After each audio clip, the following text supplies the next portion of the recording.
That is not lined up even a little bit. I thought I was prepared. See, here's the thing: is I feel like part of the reason we're not allowed to stay overnight. I don't remember. Did that actually be told to us last session? I don't remember. I remember No, he you showed up guys and are the you gate guys was have not closed. approached the city gates. You're expecting me to remember something from a week ago? No, No, like, because I remember we were approaching the city gates yeah. and we noticed the city was closed. Yeah, Like, the wall suspiciously door. closed or conspicuously closed. when did you go Yeah. past it before? It was like just as we were coming up at the end of last session, you said that the gates were closed. Oh, yeah, that was where we stopped. Yeah, and I'm sitting here and I'm like, are they telling us we can't stay overnight because me? Real quick, I need to find. Give me a second, because I want to do something. Something. That's a terrifying word to hear from any DM ever. But it's gonna take me a second, because I'm not good at Roll20.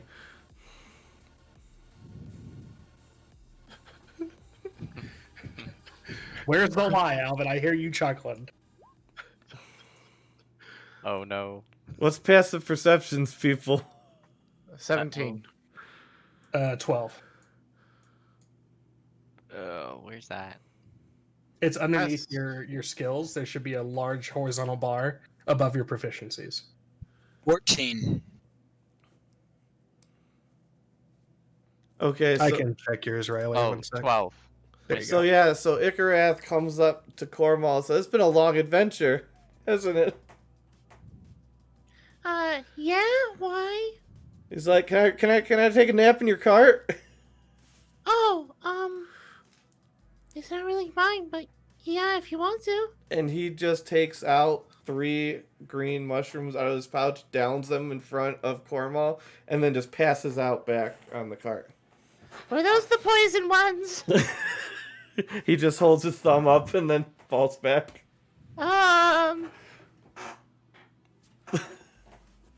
And you guys Actually, could have seen that at this point.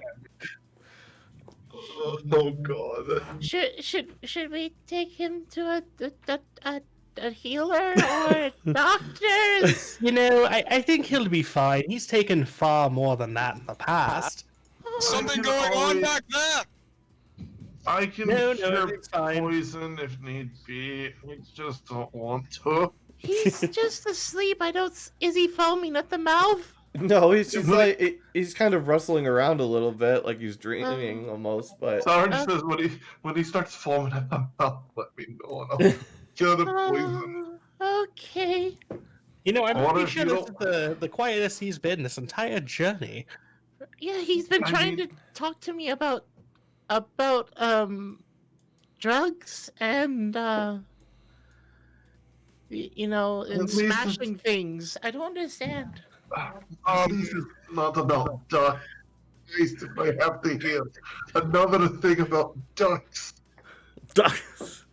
You just I think we hear have- Ikarath mumble, ducks, witches, ducks, Doros, What is this ducks. thing about ducks? Ducks are very nice. We have a bigger problem than Ikarath and ducks. The gates are closed. Oh, uh-oh. 1 second, and I'm gonna hop off Tornado. Stay, boy. And I'm gonna go up to the gates and knock on them. There's no answer. Hello? No answer. Is there like a lock on the gate? Not as far as you can see. It's a big gate. Big gate. I'm not sure if we should go straight in. Is this normal? No, it's not. How tall are the walls? Ooh, ooh, ooh, ooh, ooh. Are you a monkey now? You don't. Remember, I can climb walls. Alright. They might be pretty tall. About 40 feet high. That's my entire movement, and I can stay attached to a wall. And I've got another way to get you over, Cuomo. What is that? No, you're not throwing the damn probably like shot. 10 foot thick.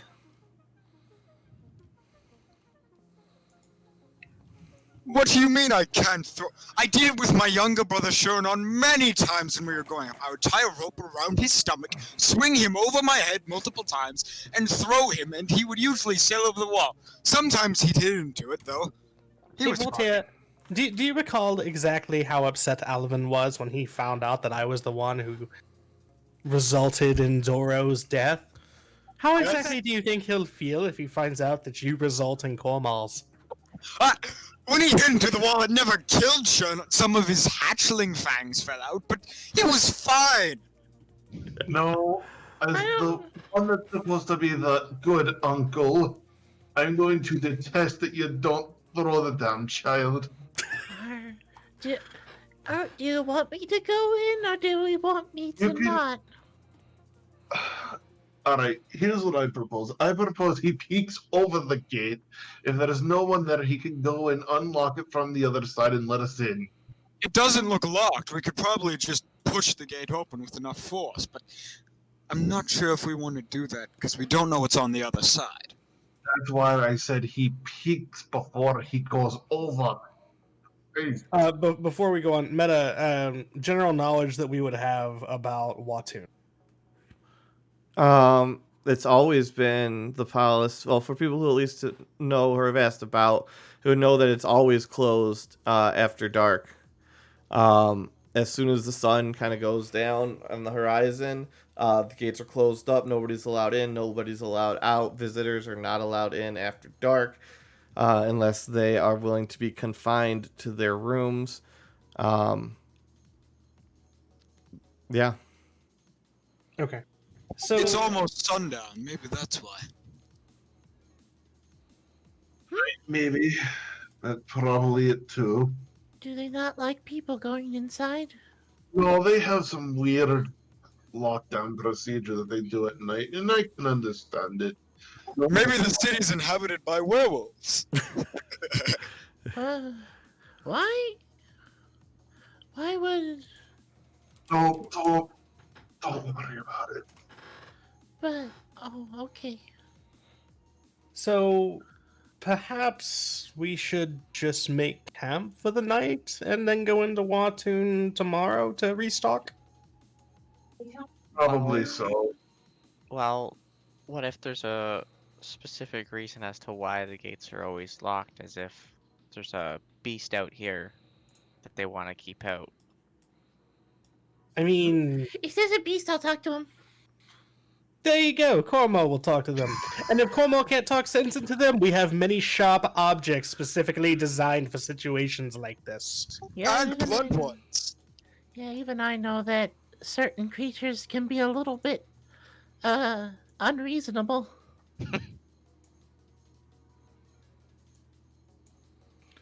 Where?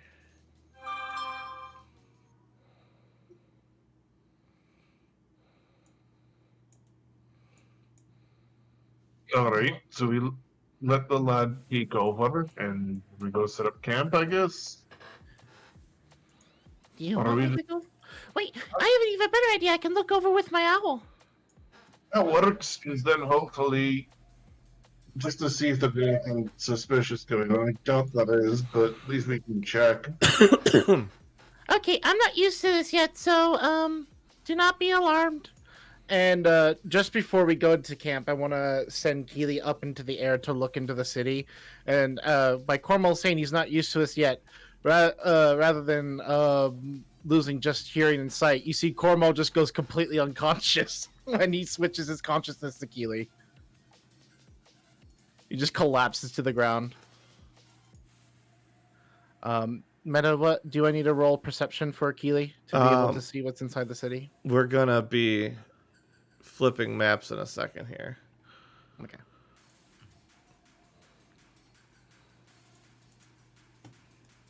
There we go.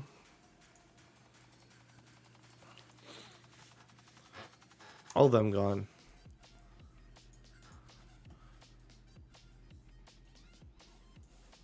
There we go. That's where you guys are at, theoretically. Alright.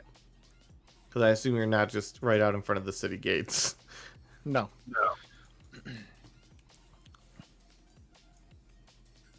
Okay, so How this is the question that comes with this.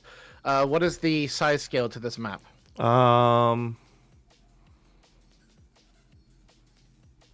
Let me get my ruler.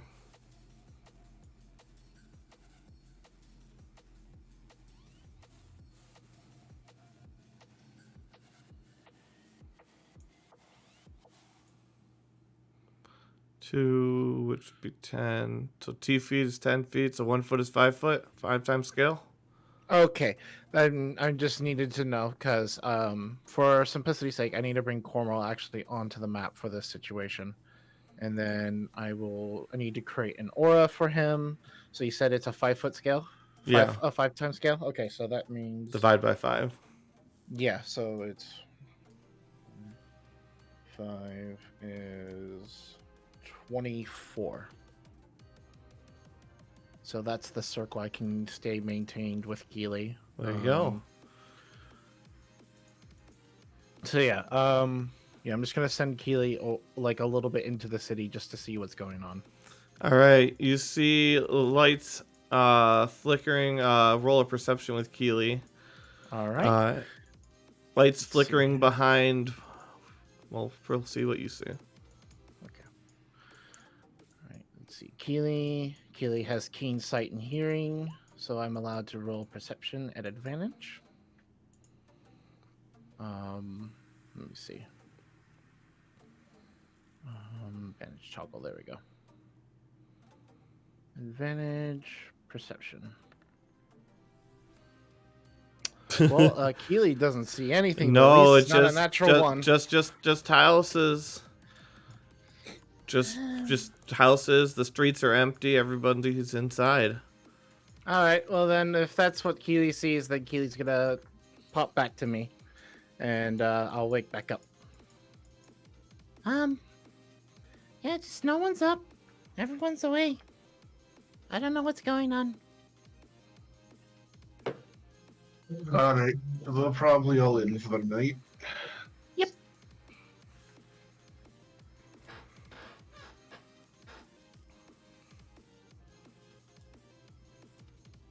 I suppose I can take first watch. First watch? Take first watch? Okay.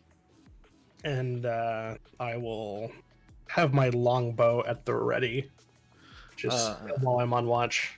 All right. Roll perception for every hour you're on watch.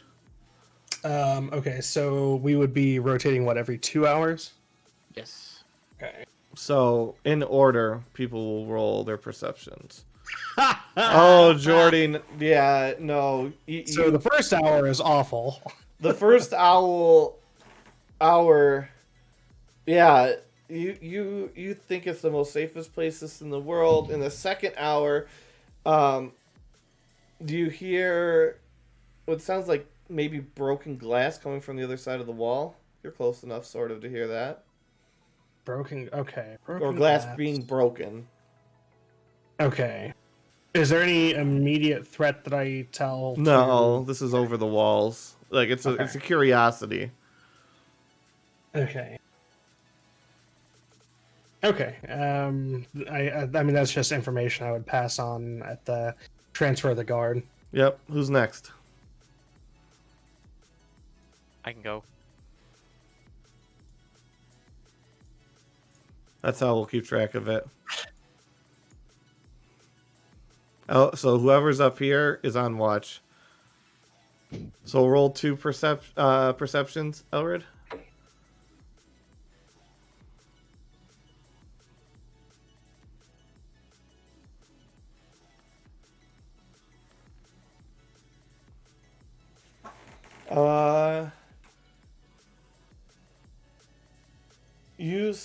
You feel like you hear short and quickly muffled screams from the deep inside the city. Like happy screams or I'm in pain screams. Hey, Rain Loves Foxy, how you doing? Welcome. Startled? Startled. Startled.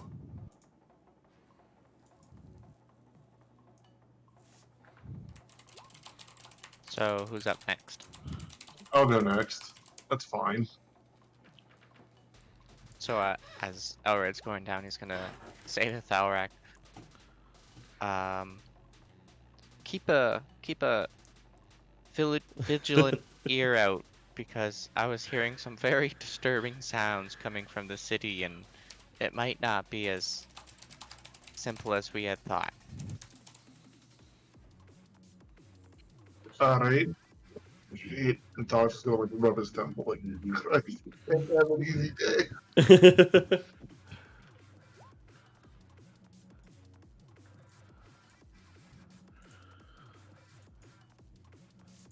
Who's on third watch? Yep. Third Alright. watch. I'm gonna do my perception checks. Yep.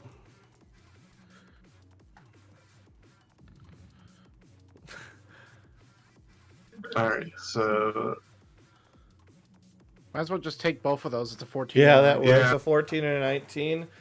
You don't hear anything for the first hour of your watch. And you hear or see something flitting across the parapets of the wall.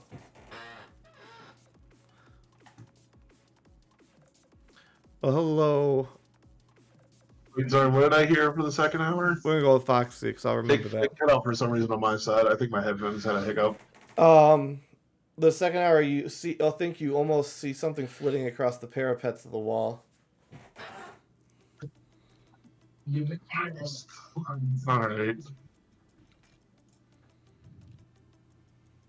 You guys So are having for- unusually good rolls today. For So- final watch, I'm an elf, so I only have to long rest for 4 hours, so I can actually join the final watch as well. I can do final watch if need be. Alright, so whoever is gonna pass Tharek as he's climbing down and they're going up to do the watch, Tharek's gonna warn them to watch, watch the walls. He saw a figure, like something moving Okay. or something floating. So I noticed we're in the middle of a hand. Is the fingers up higher, Meta? Sure, yeah. Okay, so I'm gonna climb up there with my owl to take the watch. All right. Roll perception. One time can I- in it, +1 each time. +1 each time. Can I use my owl to assist me as well, Um, or just take Sure. the +1 here? Okay. I'm guessing we both roll since we're both awake.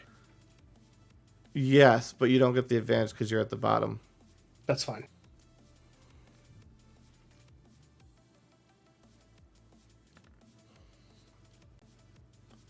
So a 1726. All right. You feel like you hear a lot of doors slamming, a lot of tarps being put up. You hear there's a lot of bustle right as the sun starts to rise.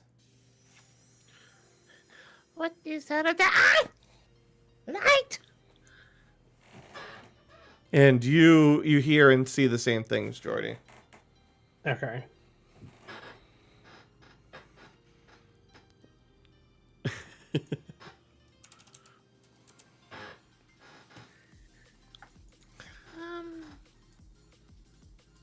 So was that just me, or did you hear all that too?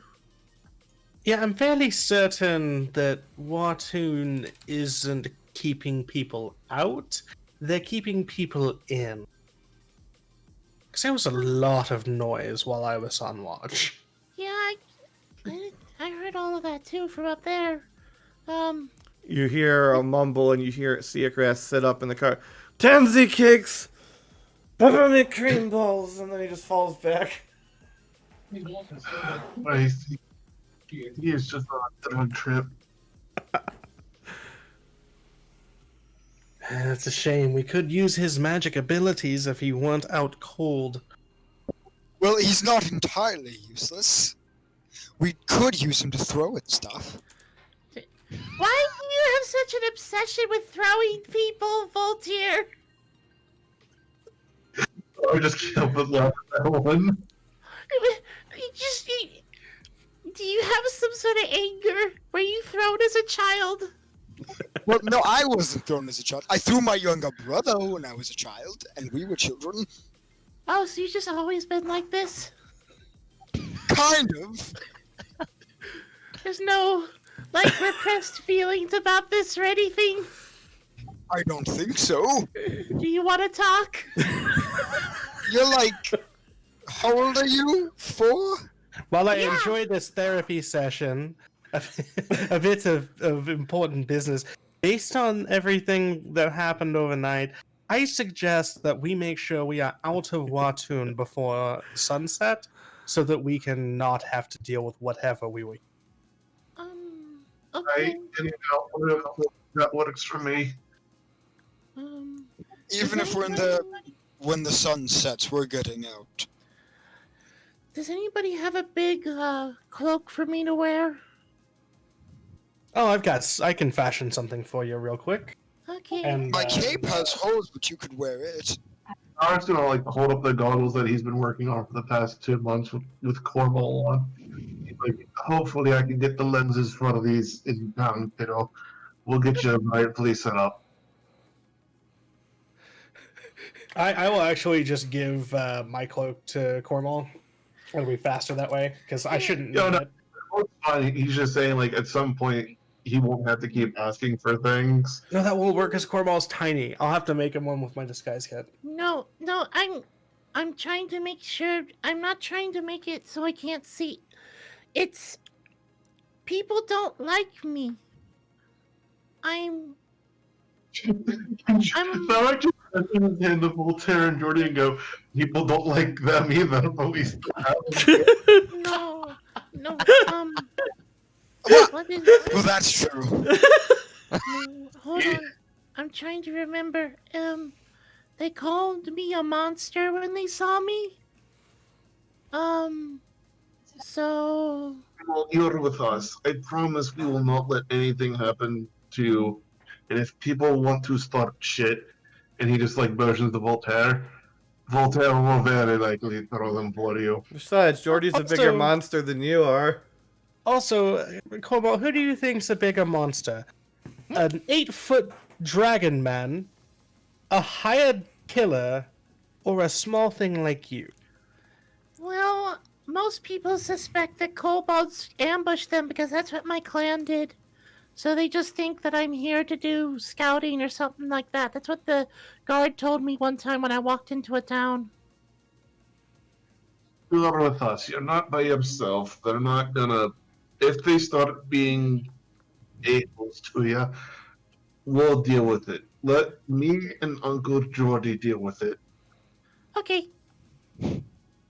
Stay close to us, all right? Uh-huh.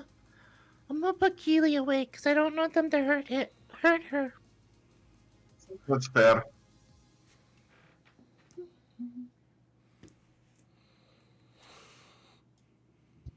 All right, ready to get to the city?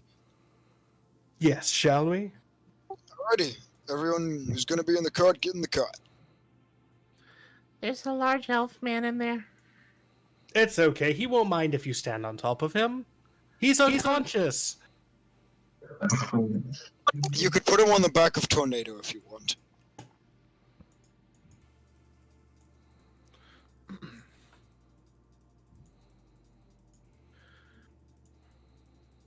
We're probably going to be closer to the front at this point, right?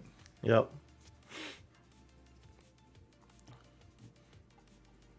So you guys are coming across. There are guards at the parapets, which are covered with sun tarps.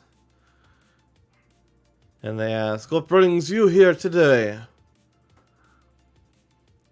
Stopping off to resupply on our way west. Well, the market square is probably a place to get supplies. Just don't stay after dark. Security reasons. We were hoping to be in and out before the sun sets, so no worries there. To make our travels a little bit quicker to ensure that, how do we get to the market square from the gate? Just go due north and go past the statue, and you'll reach the market square. Just a complete tent-covered bazaar. Perfect. Thank you for your assistance.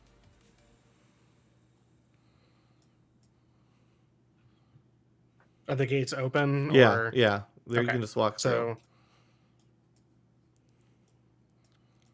People are walking around, but the people that are walking around have umbrellas. Is it like really sunny out or It's overcast? it's medium sunny. oh dear God. What?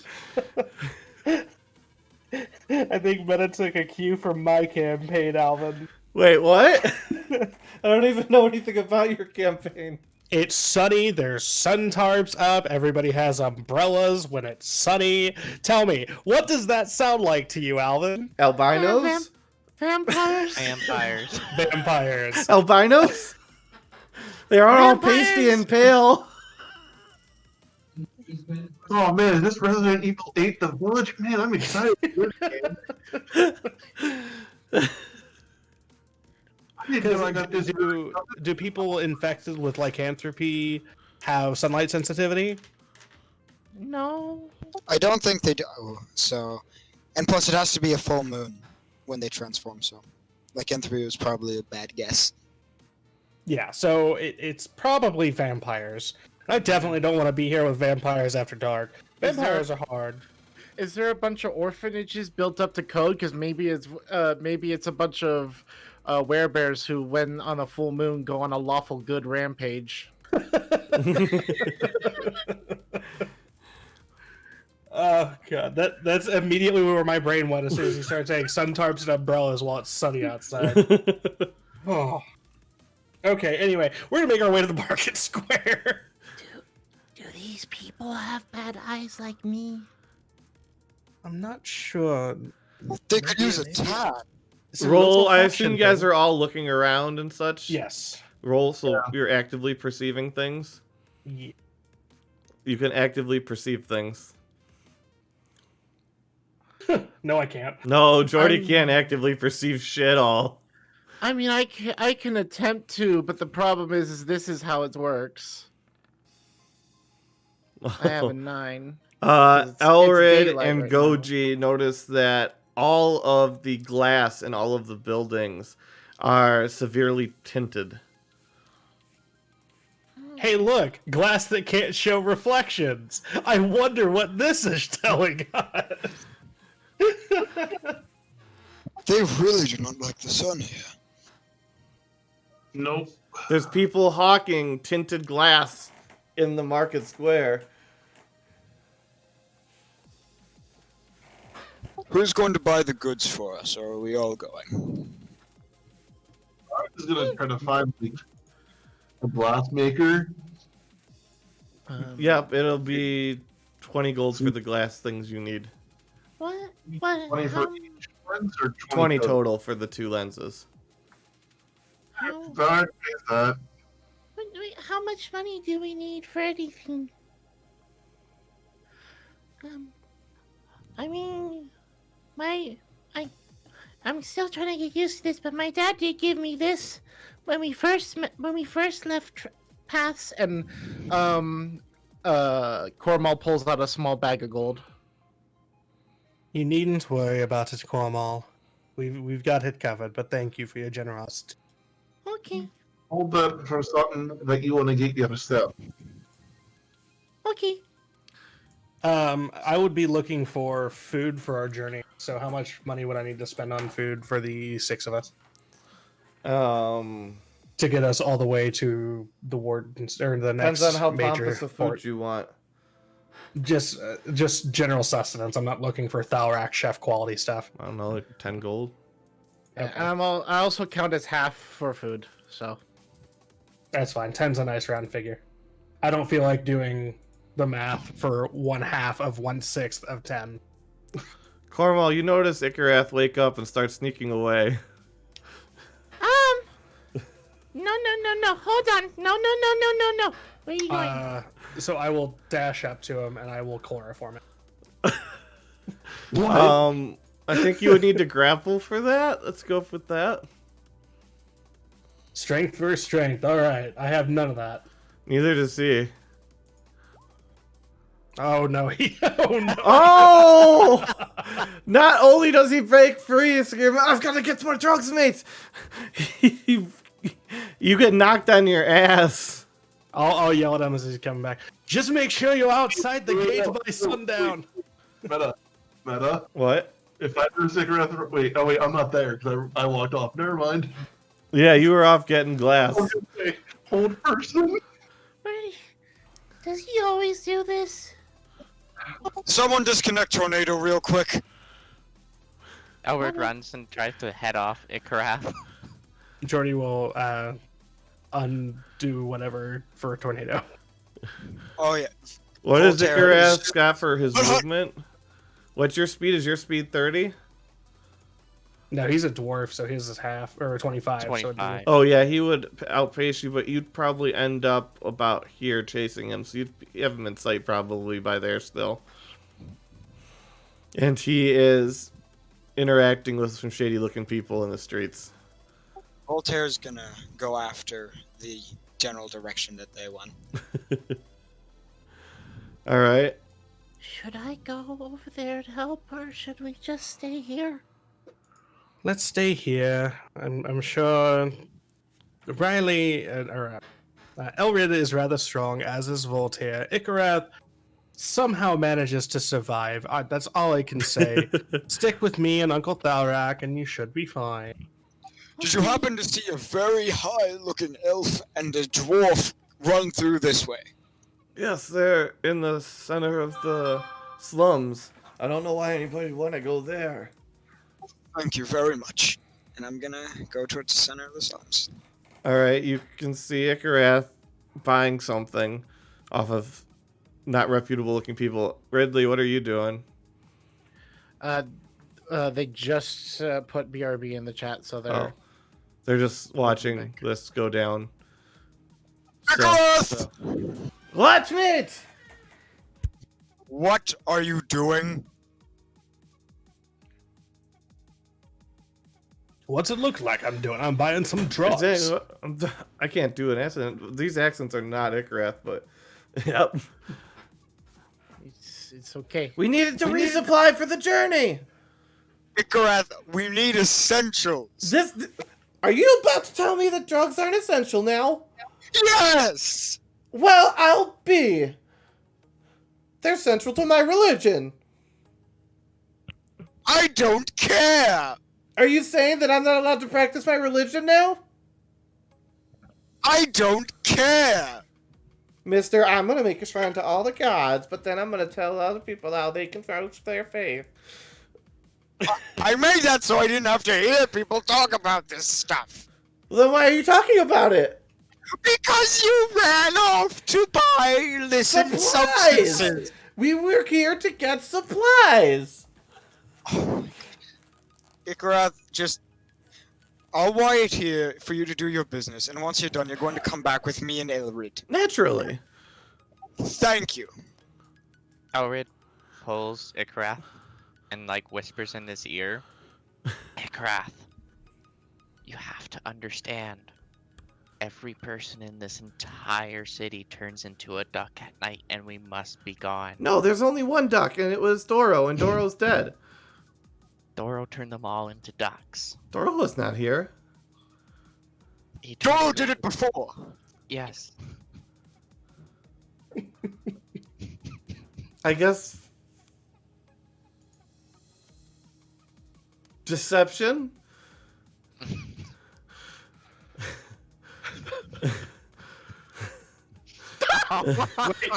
Wait.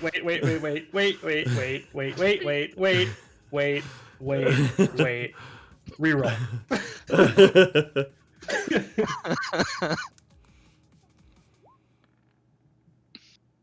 Oh, there you go. Do that against Oh man. It says there's lots of ducks here. So you gotta split up. You gotta help me buy the drugs. I am not doing that. But we won't get done in time. Ikrath, we're stronger in numbers. We have to stick together. But we won't get all the drugs.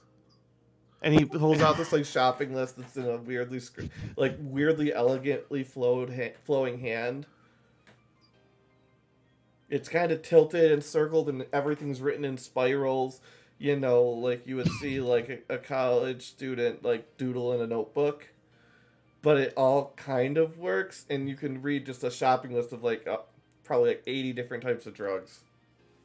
Do we have to buy them? I've got the gold. You just have to go out. Look, see right here's the name, and then he draws a really weird map that kind of works, and that's where to get this one. See, you go here, and then he just kind of like puts arrows all over the sheet that end up leading to it somehow, but it does ultimately show you where the people you need to buy from are. Yes, but do you want us to? Do Yes. we have to purchase them? Yes. Or can we just obtain them? No, you have to purchase them, because what if I'm back here sometime? You don't cut off the supply at the root. What if we don't say it under your name? It doesn't matter. Is they're gonna have to restructure? I mean, there's gonna be a delay. There's gonna be a short. I mean, they're gonna not be able to facilitate operations. You just don't want to leave a city in a state like that. Elred, what do you think? Whatever, I think we should just agree, and it'll be the fastest way to get out of here. Oh, fine. Alright, who am I taking on this strange shopping list? You could just divide it up by thirds, and it'll probably take you 4 hours to accomplish. Alright, I'll go around and get all the people covering. All right. Is Ikrath giving us the money to... Yeah, he gave you the money. Okay. All right. So Thalrak, Giggles, and Cormal.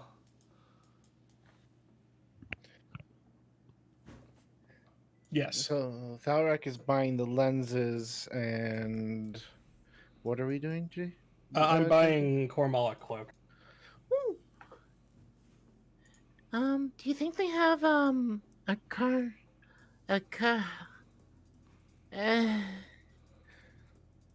Do you speak Draconic? Can I show you a word?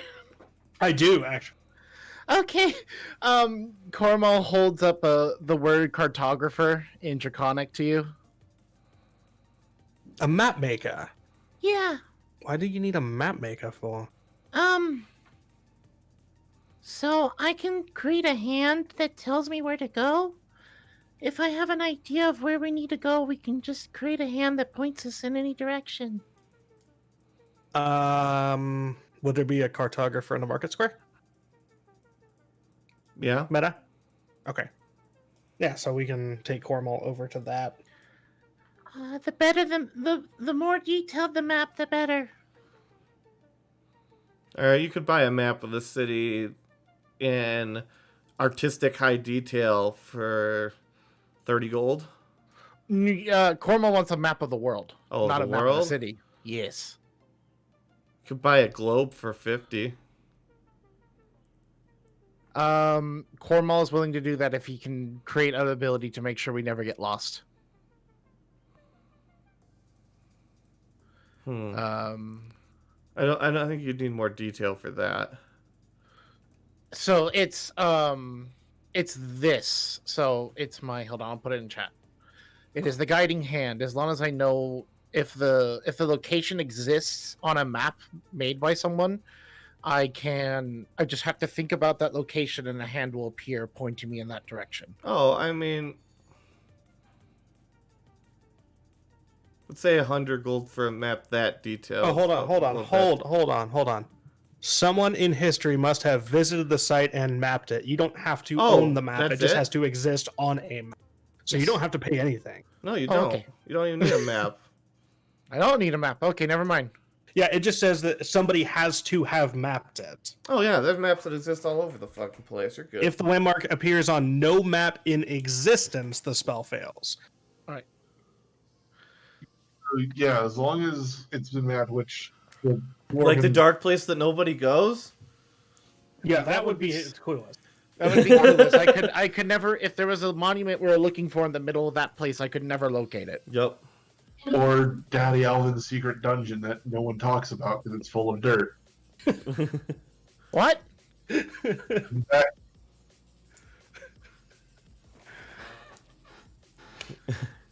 Okay, I don't need a map then. Okay, you don't need a map. I'm also going to get 30 flasks of oil for the lantern and for other things so I can set it on fire at a later date. That's Okay, a I don't know how lot. much those are. They're 1 silver per flask. I already looked it up. Then you pay whatever that costs. 3 gold. That's a lot. And then I took 1 gold out for just a generic cloak for Cornwall. All right. Did you cut it down? Yes. All right, so we'll say that takes about 4 hours to do all your shopping. You guys would have converged back on Ikarath. I assume you finished your shopping? Yeah, I don't think we need anything else. Do you guys need more drugs? It's not a question for me. No, Ikarath says, "Boy, Les, these are great." He takes a sniff of one and then plasters himself to Tornado on top, like jumps up on top of him and plasters himself on top of Tornado. Get off! It's a good horse. It's a good horse. Ikarath, I need to ride my horse. Voltaire, remember the goal. We're just trying to leave. But there's water right there. Only people in the slums would know when they don't care. They're all ducks, you said. They can float. Alred just like pokes Vikrath and tells him to shut up. Come on, Tornado. I know you don't want to carry him, but we've got to go back to the market. I'm terrified that you moved somebody onto the map for that meta.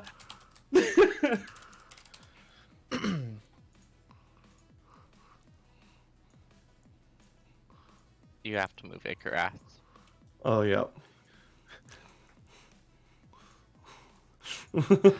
Yes. Clearly not a vampire. Yeah, just this lady just walking around the stalls doing her shopping. She sees you guys. Hey, I haven't seen you before. And what's your name, milady? My name's clearly not a vampire. I immediately look at her mouth to see if she has fangs. She does not. Actually, let's roll a perception on that.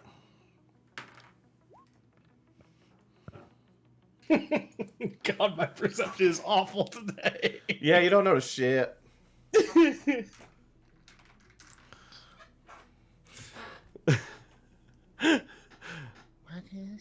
You guys finding everything all right in the market? Yes, we've actually just finished shopping. So did we. Have you tried any of the seafood joints by the pier? Unfortunately, we won't have the time. We've got to get going. Ah, nah, it's fine. Just come with me. No, really, we do have to continue going west. Oh, seafood.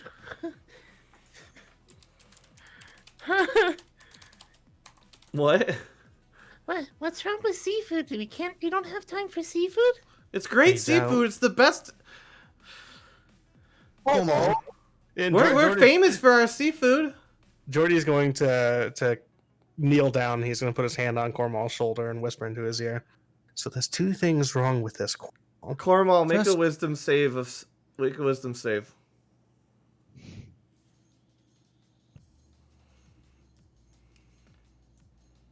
$60. You do not make the save.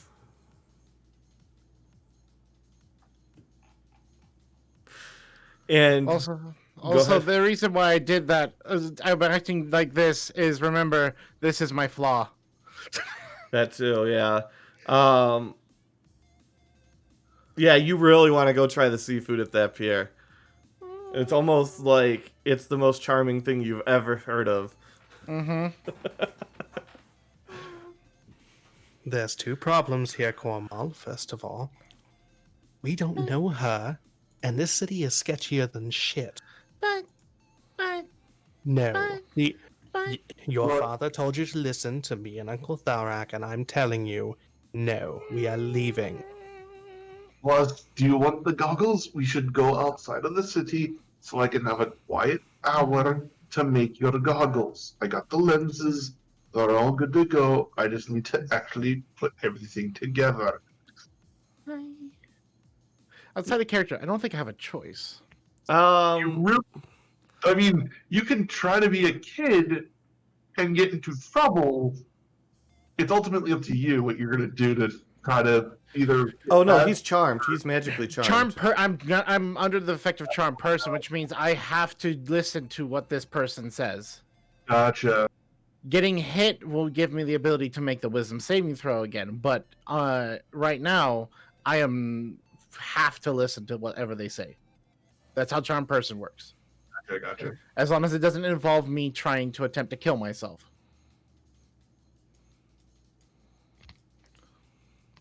So.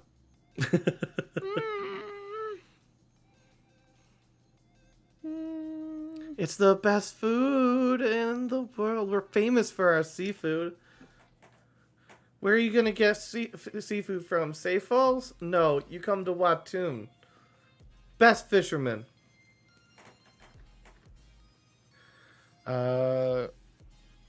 Cornwall is surrounded by everyone. And So- Jordy has his hand on your shoulder, and he is not letting you go anywhere. I could go with the boy. I want to go. Please. What If time I is get- it?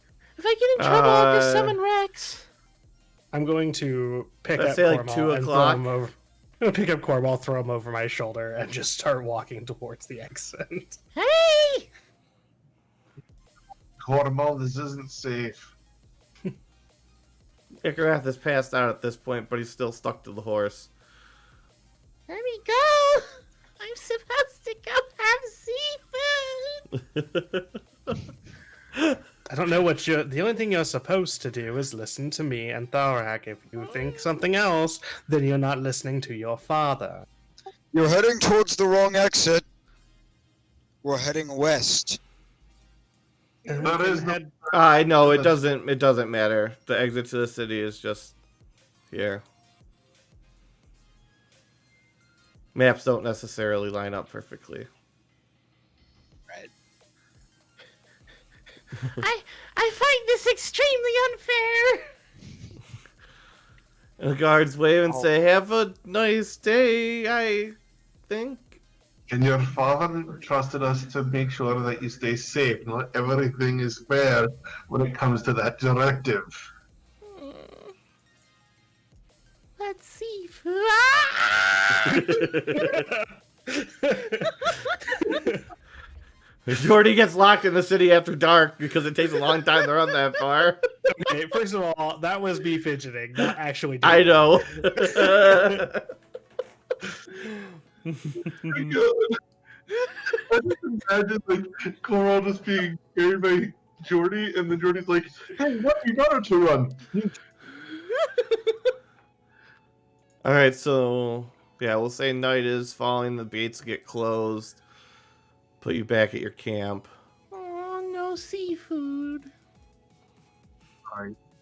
We'll be near the water soon. You'll be able to get all the seafood you want. Oh, yeah, I can use Rex.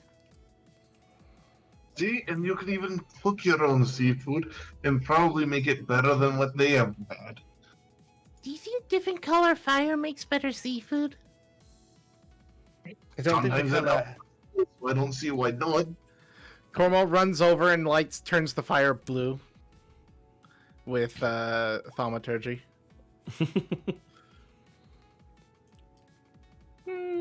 Maybe. Ikarath falls off the horse and is laying spread eagle on the ground. Voltaire's just gonna lift him up and just sort of drag him into one of the tents. All right, you do that. Yes, thanks, Mom. Do you think that if we were to use some sort of like thing to make sure he doesn't move, that he would be safer? I mean, I've honestly given up trying to understand the man. He is ludicrously insane. So there's a very important reason why your father said do not listen to Ikarath, because there's a chance that whatever he's going to tell you is flying out of his mouth while he is drugged out of his mind. Okay.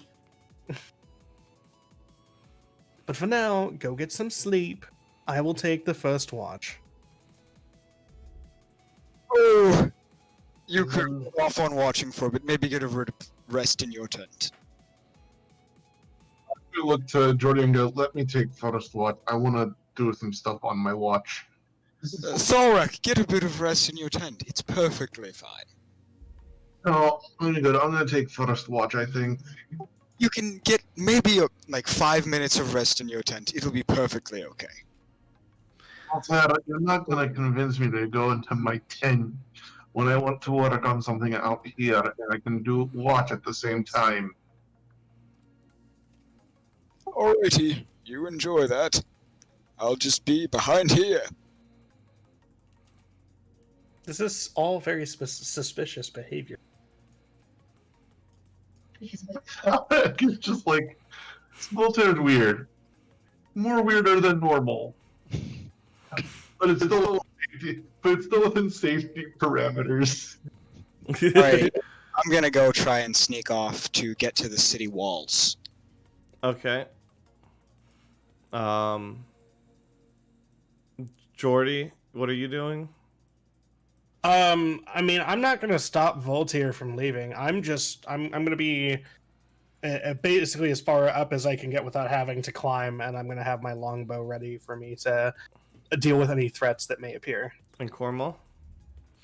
I'm sleeping, but since I usually, as long as I don't need Keely, I'm having Keely just like sit up and watch. I'm not looking through her eyes. But I'm sleeping. Okay, and Elred? Alred's going around and making a bunch of like brittle twigs and laying them around on the floor, so if anyone were to come, they would snap the twigs. Alright. And Voltaire, that means we're going to the city. So you are going to be... Let me map up the city again.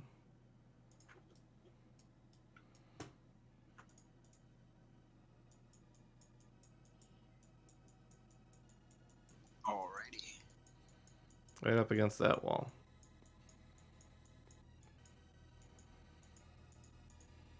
I'm going to draw both my long swords, and I'm just going to try to stick them into the wall.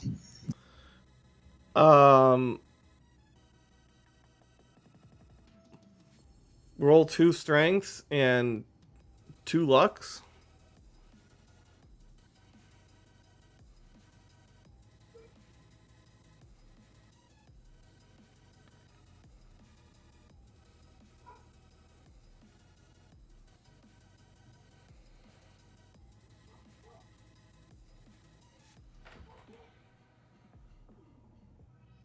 Do you remember your luck stick? Oh, there we go. It's a 12, so that'd be +1. Yeah, so you 16. 16 and a natural Oh, 20. good. So you actually managed to get both of them stuck into the wall. Alright, and I'm going to try to use that to climb up the wall. Oh boy, that's going to be a complex.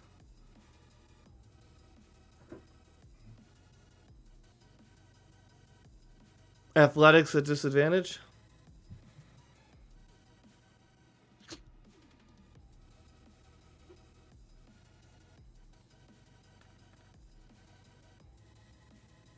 You managed to make it to the top of the wall. Alrighty, I'm gonna... Whatever swords you were using are half damage until repaired, however. I'll need some new ones. Or just fix these. And I'm gonna try to basically look in and see what's going on in the city. Perception?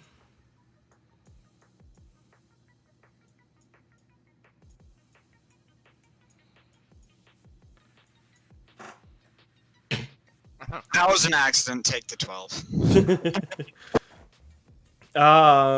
You don't see much. All the doors are closed. It's just deserted. Like nobody's here. All right, then I'm gonna try to like go along the wall till I get to a guard tower.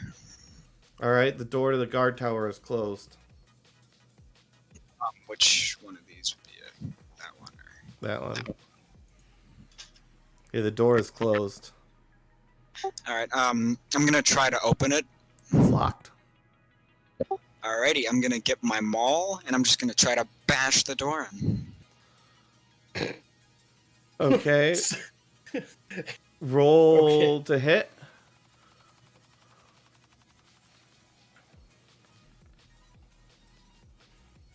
I forgot to disable disadvantage 1 second. But yeah, 19.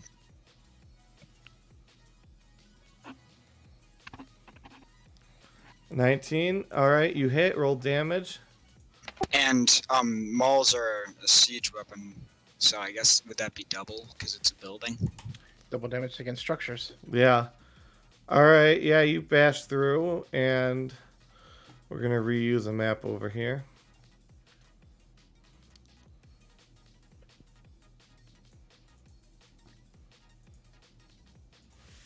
And give me a moment.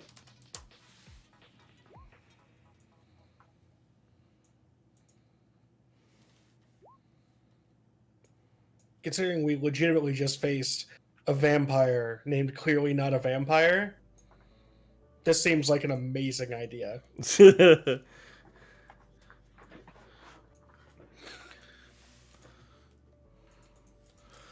I'm just built. So back in the camp, what are you guys doing back there? Still just on. Well, it depends on how much time's passed. Well, roll perception if you're on watch. Yeah, I'm on first watch, so that would be 2.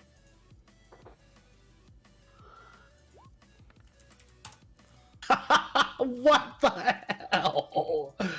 Everything is quiet, so quiet that you're convinced that nothing could ever be bad ever again.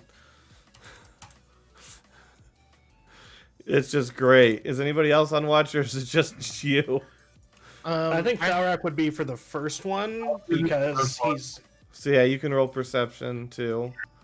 Would Keely get a roll?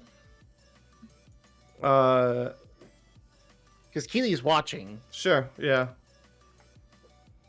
All right, so Meta, I'm gonna be honest. The first hour, Tarek is gonna do the meditation with Artisan's Blessing to get the goggles made. 22 is what Keely gets. Oh, you hear the pounding on the smashing of the door. Well, Keely does. Yeah. Tarek And does not hear any. Like Tarek is not paying attention for that first hour at all. Second hour, though, I'll roll for that one. and Voltaire, you're coming in right there.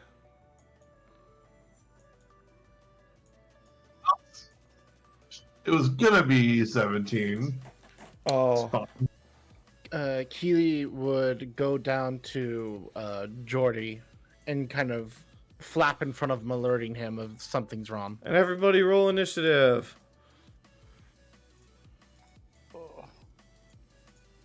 Is this within the first hour or in the second hour? This is in the first hour. Okay, then So everybody would basically be me, Keely, Yeah. Tharak. Meta, is this during the first? Like, is this in the middle? It's like of at the end of the first hour. My Okay. token's not on screen, and I'm not on this map, so What? that's all. I'm adding just to roll initiative, Oh, yeah, that's fine. and then I'm gonna delete because I'm not on this map. I think doesn't that delete your initiative though? Oh my god! It does. Yep. Oh, it doesn't matter. I got a nat 1. Yeah, since my... Here, I'll put a token in the corner for Keely so that at least... Yeah. I'm gonna put it in the corner of the tower. I gotta roll some initiative dice. Keely is... If you want to add my, oh, I might be able to add it. No, I can't. You can, if you re-roll your initiative, you can automatically type in what the initiative is supposed to be. Okay. Because it was awful. All right. Yeah, you can type it in. Because I'm just finishing up that Artisan's Blessing ritual, I'm gonna roll at disadvantage because I'm basically being caught off guard. Yep. Literally just finishing up, so. It tickled that 20. It did. Like, it did it again! Hey, at least you didn't lose the 20. Yep. Is everybody in at this point? No, you need to add Elred. Oh, yeah. Well, you're asleep, aren't you? Well, that's the whole thing is that if we can be added in later, the rest of the Well, party. no, he was setting twigs about. Oh, that's true. So yeah, the only person who's not actually going to be a part of this combat is Cormo. Yep. Okay. Okay, so you bust in, breaking down the door with a maul. And all of these people turn around and see you. Roll perception. Everyone? No, just Voltaire. Sorry. Oh, they definitely have fangs. Oh, look. It's a tea party. And I'm the tea. Angie says, "You're not supposed to be here after dark." I seem to have lost my cane. Can you help me find it? Deception.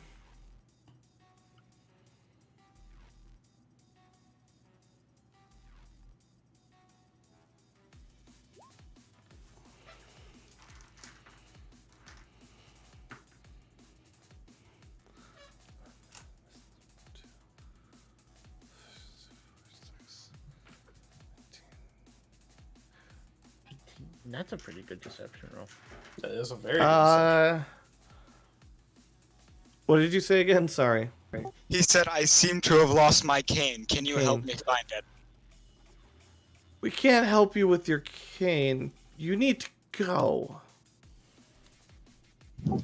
But, You broke the door down. Do we need to get violent? oh, I'm not sure we need to do any of that, my friend. But I'm sort of confused as to how I've gotten up here. Could you help me get down in that case? And he says, "Sure. I can help with that." Alrighty then, I guess. And walks back onto the bridge with you. Alright. And Voltaire's gonna get thrown. Yep. That's gonna need to be a grapple check. I would probably suggest not trying to fight this. and does try and throw you off, of course. And let me look at this.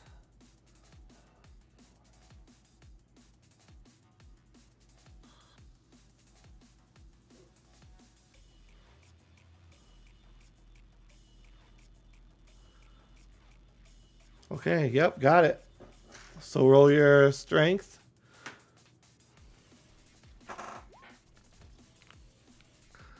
You are able to resist if you so choose being thrown off. Oh yeah, I'm resisting. Okay. So what are you doing to resist? I'm just sort of grappling back and just sort of wrestling a bit with her. You said you wanted to go down. Not like this! And because she got a nat 20 on her initiative, she gets her second turn. So roll a strength again.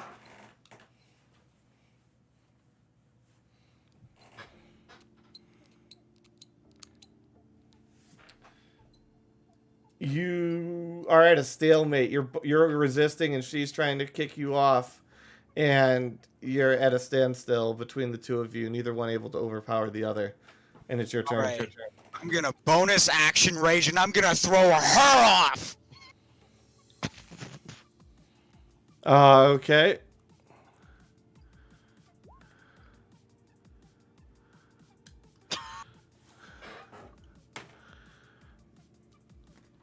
No, you are not able to do so. Trying to throw an old man off of a bridge. How rude! And that's unless you have any other thing you're doing. That's Elred's turn. Are we still below? Yeah, you're below. But did anybody tell anybody about what they heard? The owl is flopping in Jordy's face, trying to get his attention. Yeah, so Jordy, I mean, all of this happened about the same time, so I can't really do anything until it's my turn. But yeah, I mean, unless Elred just rolls perception. You to see can if he heard talk it, 'cause I don't think freely. he You rolled can before. talk freely amongst yourselves during turns. Okay, so what is it, Kaylee? Keely is just wildly trying to, like, after you say that, Keely, like, kind of motions towards the wall a little bit. Okay, so when I look over to the wall, will I see Voltaire Perception? and Angie?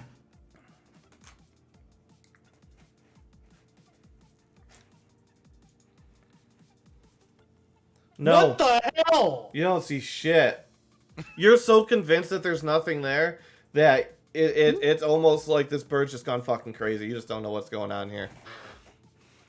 I can't understand you. Go wake Cornwall. He can understand you. Maybe Jordy needs the glasses. Dude, I have not rolled above a 10 on this whole session, I think. This is ridiculous. No, you got a 16 that one time. It didn't matter because Cornwall got a 24. So, yeah, Elward, you don't know shit's going on. There's just a bird flapping in Jake Higgs' face. Okay, then. I guess Howard's just gonna keep setting up twigs. All right. So much flipping. Sorry, Voltaire, the dice hate us. Yeah. Please Got don't such die. strength rolls, and then when I finally have advantage, it's just, yeah, here's a 12 and a 13.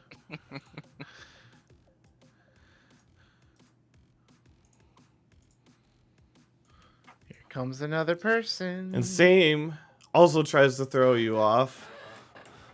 So for now, there's two people grappling. Go ahead and roll a strength.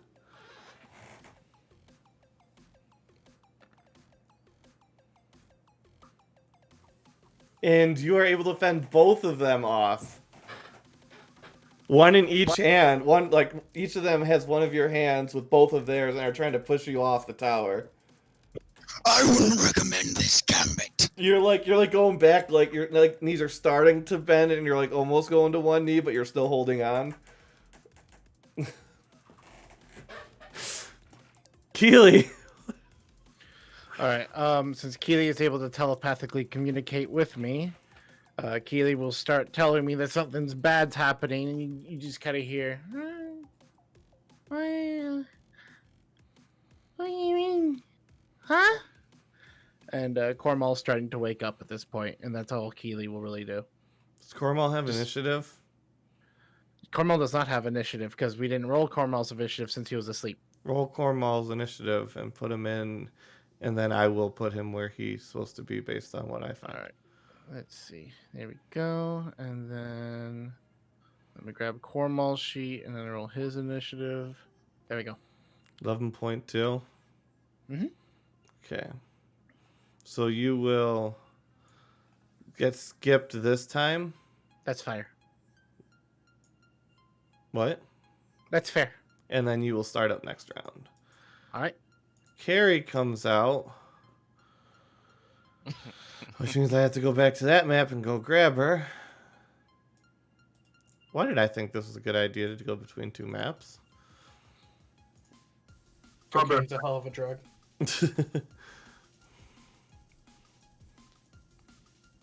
And tries to grapple you.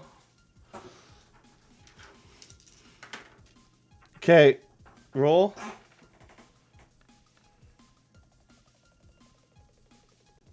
You are thrown off by 1 point. Yeah, 1 point. Oh, grapple, grapple, grapple! And you are knocked off and you are falling 40 feet. What's the fall damage? 1d6 per 10 feet. So 46. 46 damage. Oh. And you can roll But that that's Voltaire. It's half for him because of rage. Okay, yeah, so roll 46 and then half it. 7 damage as you land with a loud thump on the ground, and everyone can hear that. As those Rip people, your eyes out! they hiss and they go and they stand watch atop the tower.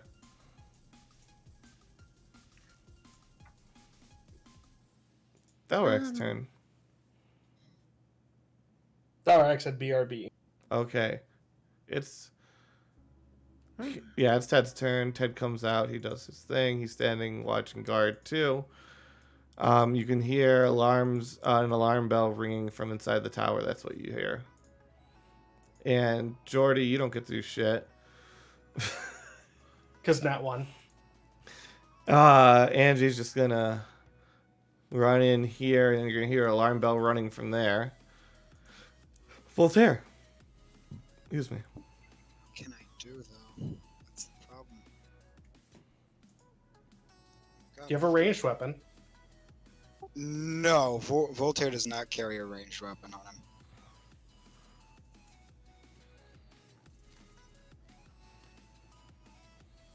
I am just going to shout as loud as I can to alert all my party members. We've got a situation! And I'm going to take my sword and I'm going to try to throw it right into Same's face. Is improvised weapon? Can you do that with throwing objects? Or doesn't barbarian have throw anything or some shit? I know there's a brand new fighting style that is called thrown object fighter, but I don't know. I don't know everything. I don't believe barbarian has a natural thrown object thing, but it would be an improvised weapon to throw a sword at roll someone. improvised weapon. Yeah. If the weapon doesn't have a natural thrown component, it's improvised. The rules for improvised weapons state you can throw a melee weapon even if it does not have the thrown property for 1d4 damage. Yes. So roll the hit with what? It would be dex because it's a thrown weapon. Roll straight dex.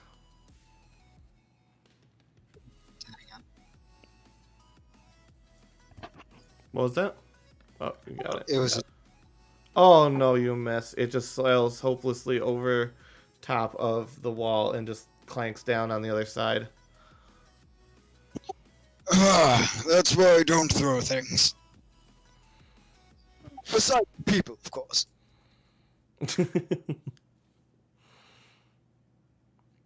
Elred. So, knowing that something's happening, Elrid's gonna start running towards the sound of Voltaire. What did you say scale was? It's 5 times. So movement is times 5.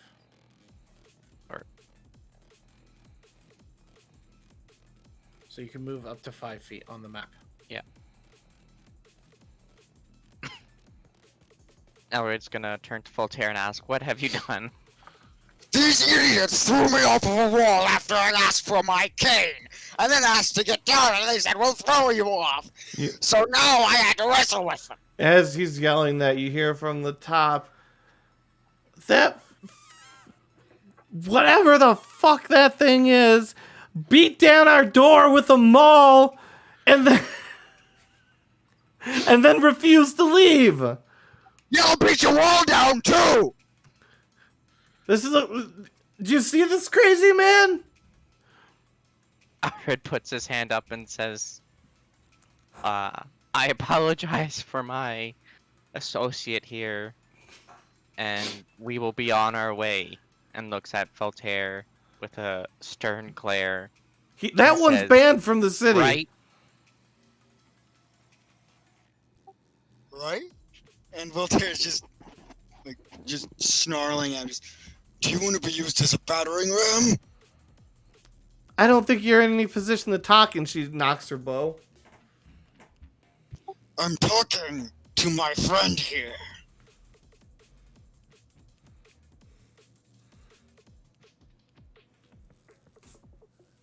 Elrid? Elrid's gonna motion towards the wall and say, "You see, there's only 3 guards now, but once those bells attract all And the they are guards, starting to spread around the city. yeah, we're gonna have more like 100 guards against 6 of us."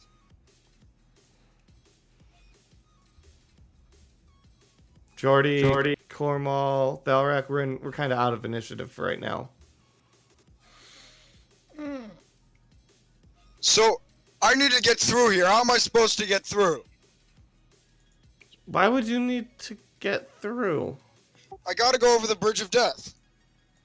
We don't prevent passage into the Bridge of Death. Oh, sorry, Marlo's passed. I always call it Bridge of Death because everyone I've known that's going over it hasn't come back. Yeah. Oh, No, Mallow's Pass has to be gone through to get to the bridge, but the Watun is just a city along the way. oh, well, in that case, sorry, no need to trouble you. Yeah, see.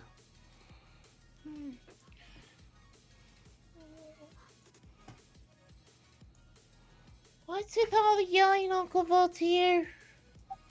When did you... These annoying people decided to throw me off of a wall. Elred looks at him. What's your says, armor "And whose class?" fault is that? It's 17. 17.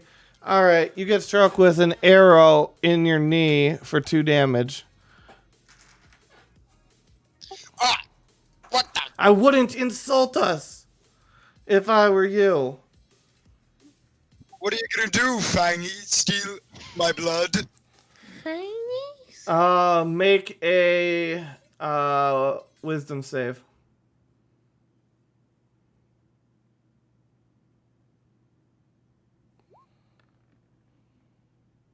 We are all going to die. What does he mean by that?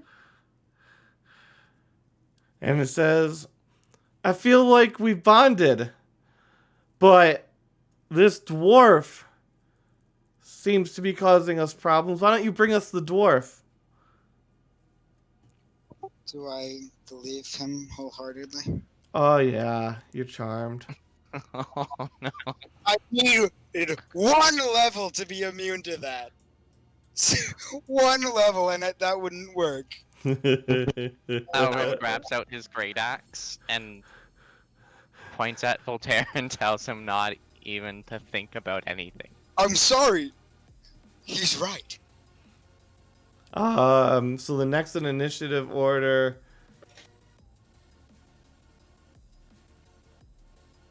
would have been Elred, so what are you doing?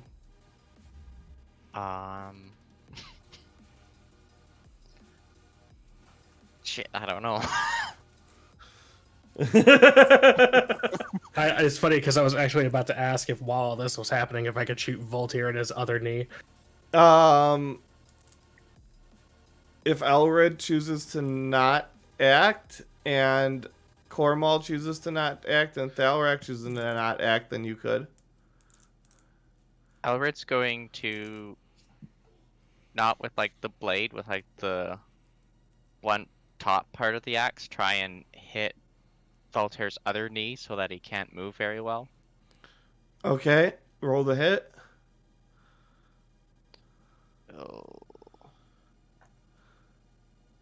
Did it go?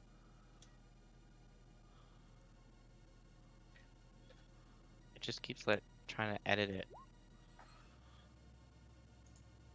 I think you gotta hit those speech bubble thing, maybe.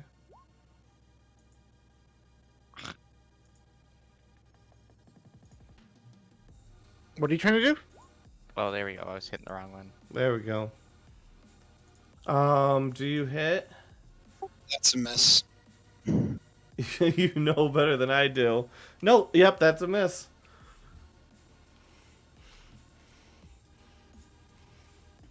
I get a second swing, don't I? Yes. You Yes, do you have do. extra attack. I'm gonna do. Wait, no, swing a wait, second sorry. time. Wait, sorry, you can't. Oh, yeah, you're attacking Voltaire. Oh, He that's has why. extra- I got lost for a second. I'm sorry. You're good. Elred has extra attack, so he gets 2 attacks per attack action. So yes, he would get another shot. Yep. I think that one might hit. It's You take half damage, but hey, every time we do this, you get to re-roll your wisdom saving throw because that's how charm works. You do. So is that gonna like debilitate him? No, you definitely take a chunk out of his knee. Well, actually, yeah. He's a little hobbled. He's a little hobbled, but he's still under control of that. Take like five movement penalty between the arrow and the chop. I'll rip you in half.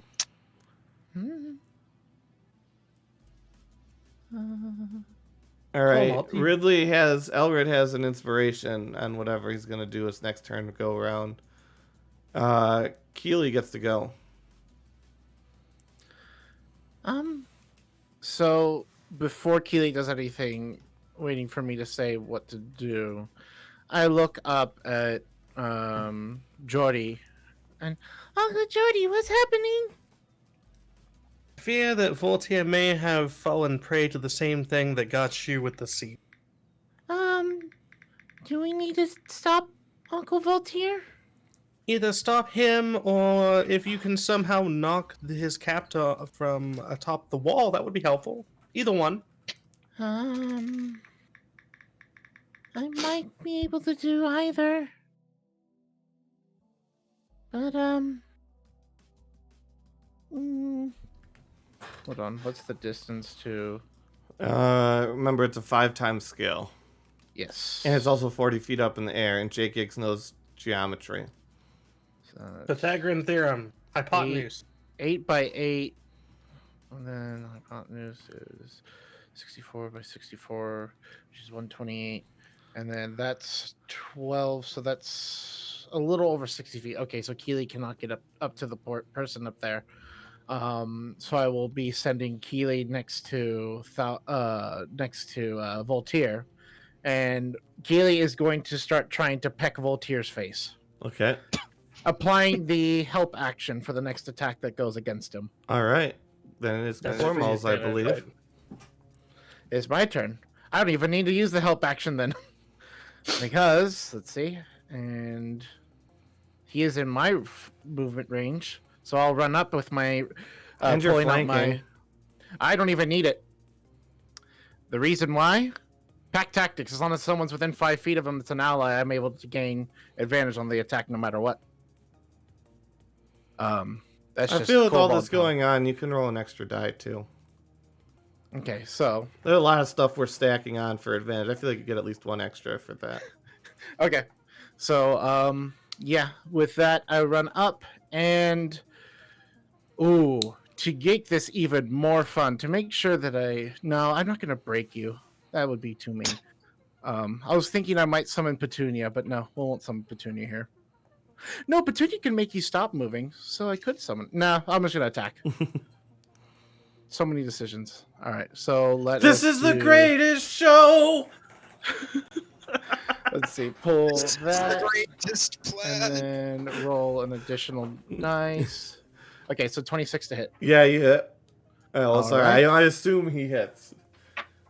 26 beats 17. All right, so that is 11 points of slashing. Halved. Halved, so that's And you get 6 to points of re-roll your slashing. wisdom.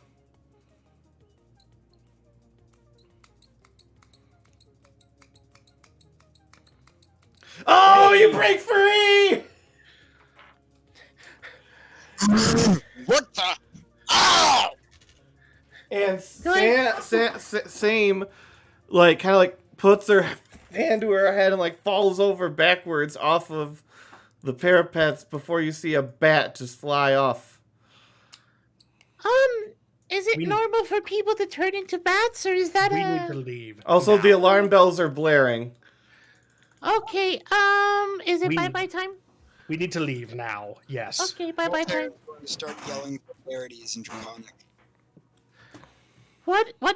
All of us here, why do you keep yelling those words? I didn't. Oh yeah, you do. That hurt. Was that my fault? I'm sorry. No, it was the vampire lady's fault.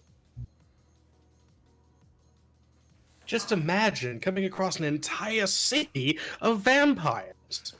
Va- vampire? Yes. They drink people's blood. Oh. I've heard of werewolves. I haven't heard of vampires. Yeah, vampires are they are technically dead, but they're not, and they live by drinking blood, and I think they control some wolves or bats or rats or some nonsense. Like they're like the zombie people who occasionally show up. They're like zombies, but like super zombies. I wouldn't even call them super zombies. They're smaller than a zombie. And So they don't like the sun. Okay, but they're dead but not dead. That's what you're trying to say? yeah, they're dead but not dead, and they can make others dead but not dead. Okay. So the long and short of it is, vampires are like Ikora. You don't listen to a word they say, and you don't fight them. Was that why you told me I couldn't have seafood? Yes. Okay. I didn't know, I wasn't aware that we were speaking to a vampire, but with a name like clearly not a vampire, I was fairly certain she was a vampire. Either way, I didn't trust her, and I was trying to tell you, you don't take things from strangers, especially when they volunteer them, because it's probably a trap. There's a very good chance you would be dead but not dead had you gone to get seafood. I don't know. Well, okay. Ugh. Who's that man? Oh no. There is a man. Well, Uncle Voltaire, do you need to be healed? We can deal with that later. Let's ride as fast as we can around the city. Callian. Away from the city? Yes, around and away, towards the bridge. Okay.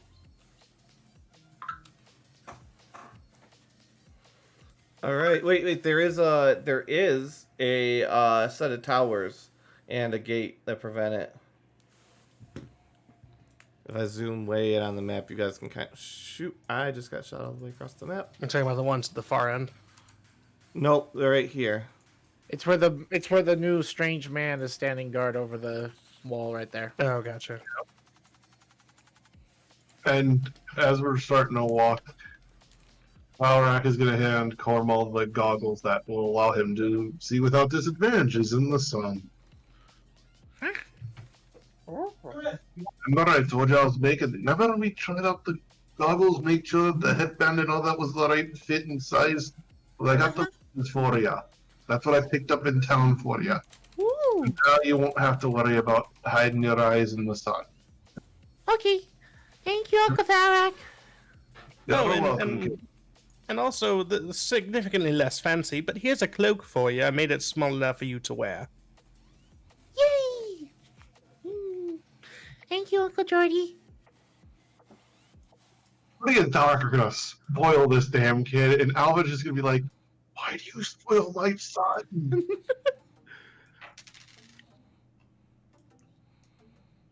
Voltaire, I need to give you something. What do you need, or what do you wish to hand to me? You like throwing things, right? Or is it just people? I'm good at throwing people. Small objects, not so much. Here, let me show you. Just grabs Jordy and throws him. No. Well, if you're able to throw some object, perhaps we could take advantage of your affinity for throwing things and people. I purchased a bunch of oil while we were in the city, and I do have the ability to send fire magic from my hand. We could light them on fire and throw them at people. As That needed. sounds- It also sounds like it's breaking several laws. I'm specifically talking about when we're under attack, not to commit arson. Understood. And I will Alred hand. looks at Voltaire and says under his breath, says the person who just broke and enter into a building. So I will hand 5 flasks of oil to Voltaire.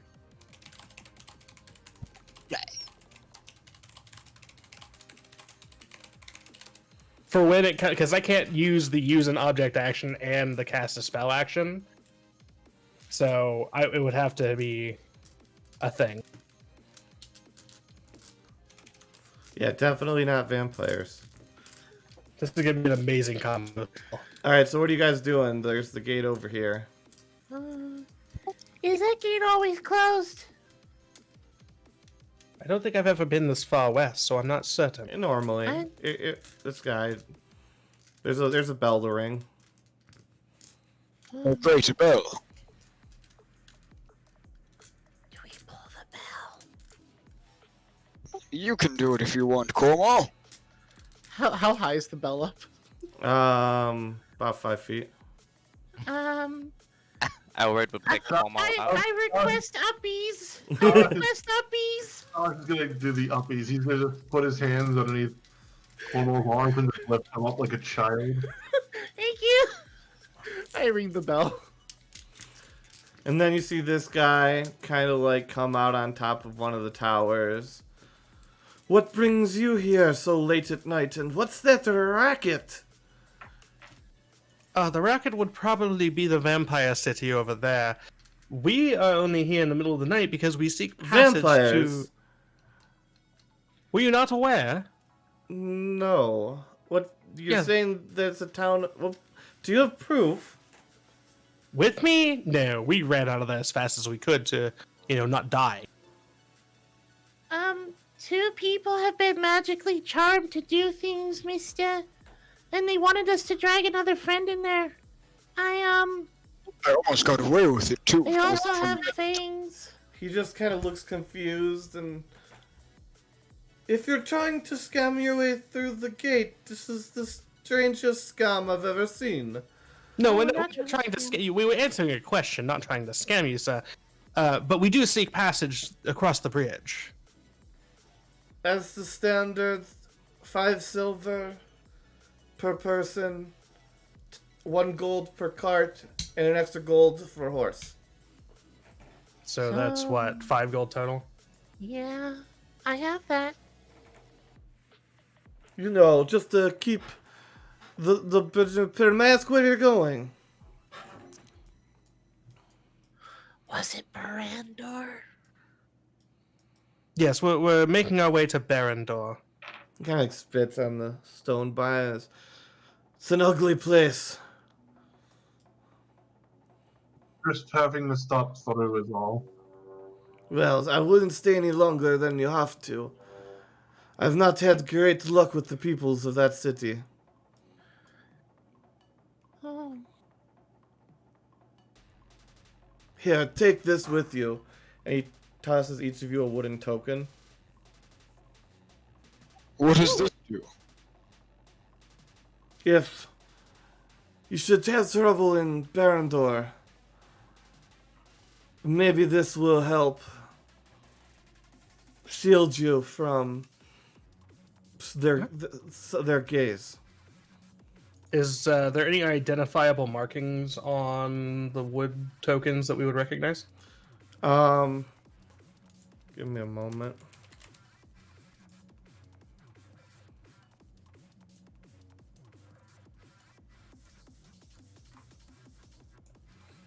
Oh, that is not how that was supposed to look. I'm sorry. I'm painting. You're okay. Do you want me to pay the 5 gold? No, I've got it. Don't worry about it, Cornwall. Okay, Didn't Uncle Tharak tell you to keep that for yourself? but isn't it rude not to just oh no, I forgot the word. Excuse me. Jordy will say the word contribute in Draconic. Okay, Oh, so yeah. chat can see what it kind of looks like, but it's got this carved into it, but better and make it look fancy. I'm gonna put Is it that in something chat. we would recognize? Question. Probably not. Let me go and find party 1.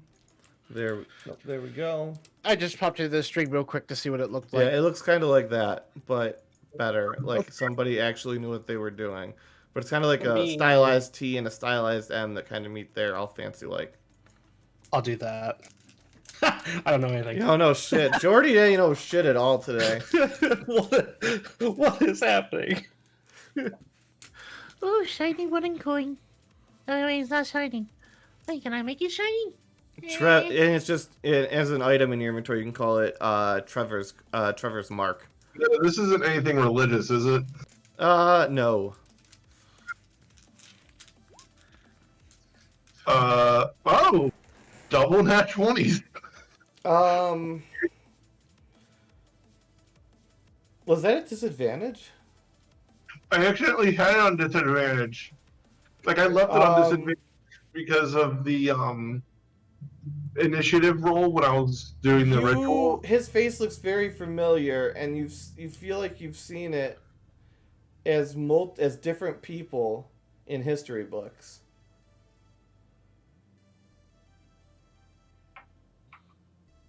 Okay. Like the face just feels familiar, but it feels familiar to multiple separate points from history books that you've read or history that you've studied. Tower's just gonna look up at him and go, "Does your family like have famous ancestors in it?" You could say that. Because your face looks familiar. I'm trying to pin it on where I've seen it. 1 second. Face looks familiar. He Next rolls thing an 18 on a charisma to look dashing. And says, I get that a lot. Well, between the vampires and some random stranger that Dalrak knows, next thing you're gonna tell me is he's immortal.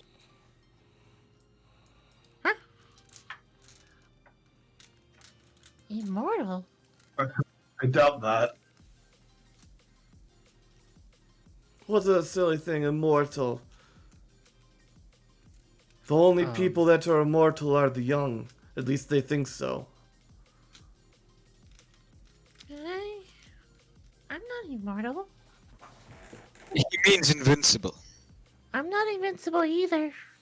It's because of the way young people act. They cannot take any I damage. think anything under 3 feet tall might not think itself invincible. Yeah, in the forest, Someone Jordy, my size is part of the cycle. you very much trust this guy.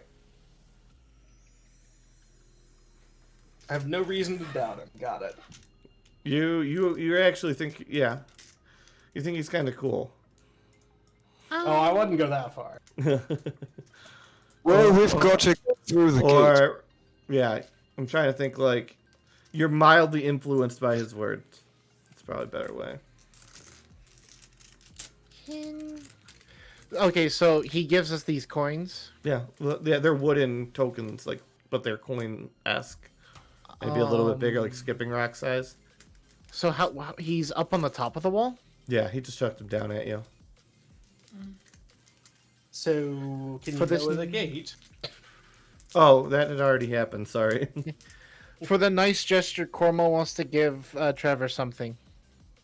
What is it that this little one has for me?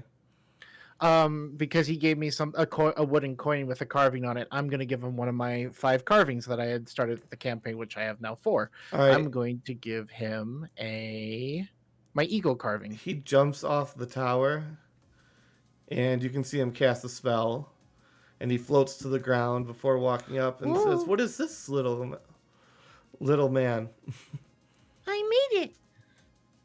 It's a delightful little eagle, and this is for me. Yeah. He pats you on the head. Well, I'd have to pay the skilled artisan for his craft. And he reaches into his pocket and produces a platinum piece. Ooh. and hands it to you. He's gonna try and make it so they don't see. So 8. So roll perception if anybody's actively watching this. If not, it would just be against passive. My passive is 12. Elrin, you rolled a natural 20. Oh my god. Yeah, you see him slip him a platinum piece.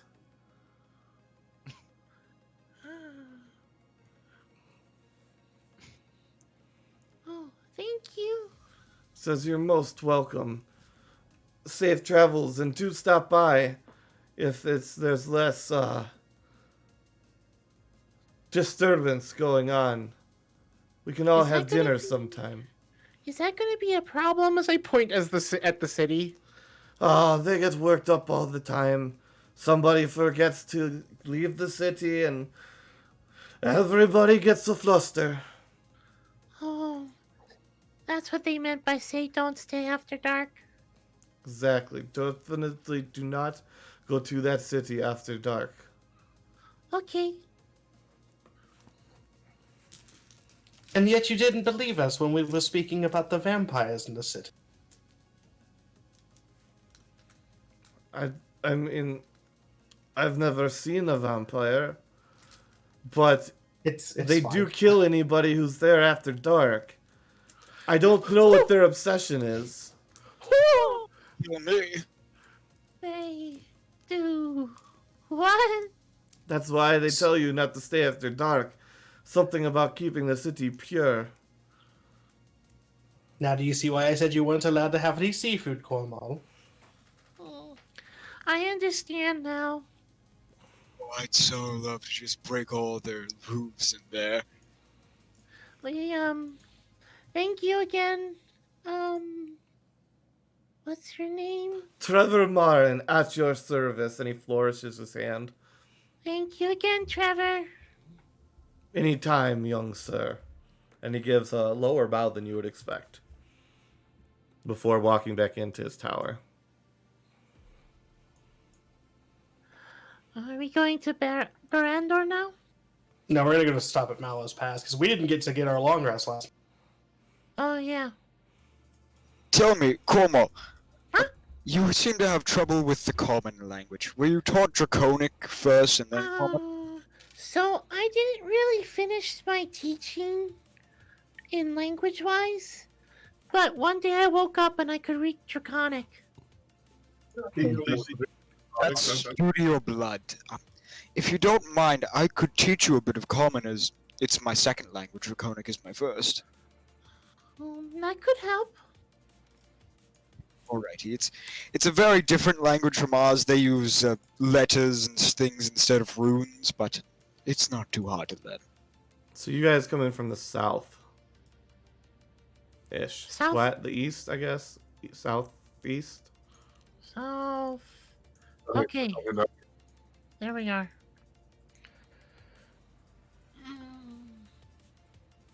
Woo. And you come These across, it's a goblins work small really well. city. It's got medium-sized walls, not super well reinforced. These are wooden walls with stone walls behind them. It's a fairly unsophisticated city. Also, I gotta fix this right here.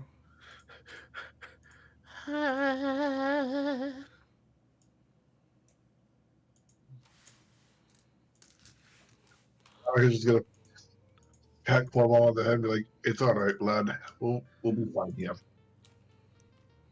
Albert's gonna walk up and knock on the door.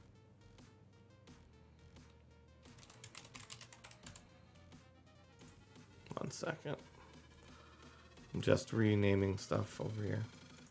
Is there a rule about this city too? Not that I know of. The gate's open. Traffic's free to pass. Oh. It's just normal day for them. We should probably find an inn where we can rest. There's most definitely an inn, and it's definitely called the Square Jaw Inn. And it definitely probably has players I need to get rid of. Oh, yeah, some crazy shit recently happened here. I know what this inn is. I know what this inn is. You watched that mini-sode, did you? Yes, I did. One of the very few who did. What did Naxus do? He murdered somebody with drugs Yeah, he killed a man with drugs. and then stole the drugs. Yeah, stole the drugs back, but it was also he did the drugs as payment to get a tattoo. Oh yeah. It's why he has the ability to make melee attacks at range. Yep. Do you think they get mad at me? Yep, you come with us, Cornwall. Just stick near me and Uncle Jordy, and they'll leave you alone. If they start anything, I'll deal with it. If they try to hurt you, I'll throw them through a wall. Just be as polite as you usually are. I'm sure you'll be fine. And if you're not, I happen to be an expert in decapitation. Why do you guys both have to escalate the violence so quickly? God. Can we also reflect on how wholesome this party has become so quickly? And how quickly Party 3, who was very wholesome, now without Ikarath, has devolved into mass slaughter. It seems like wherever Ikarath goes, good times happen, and when he's gone... Don't you dare insinuate that Ikarath is the moral compass of this group. Don't you dare insinuate that the drug addict crazy man is the one that keeps the compass straight and narrow. I'm giving that to the kid, okay? The kid. Alvin was a corrupting force, apparently, says Callian. What?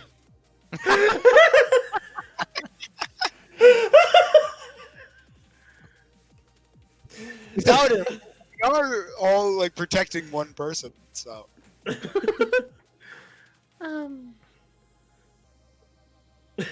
Okay.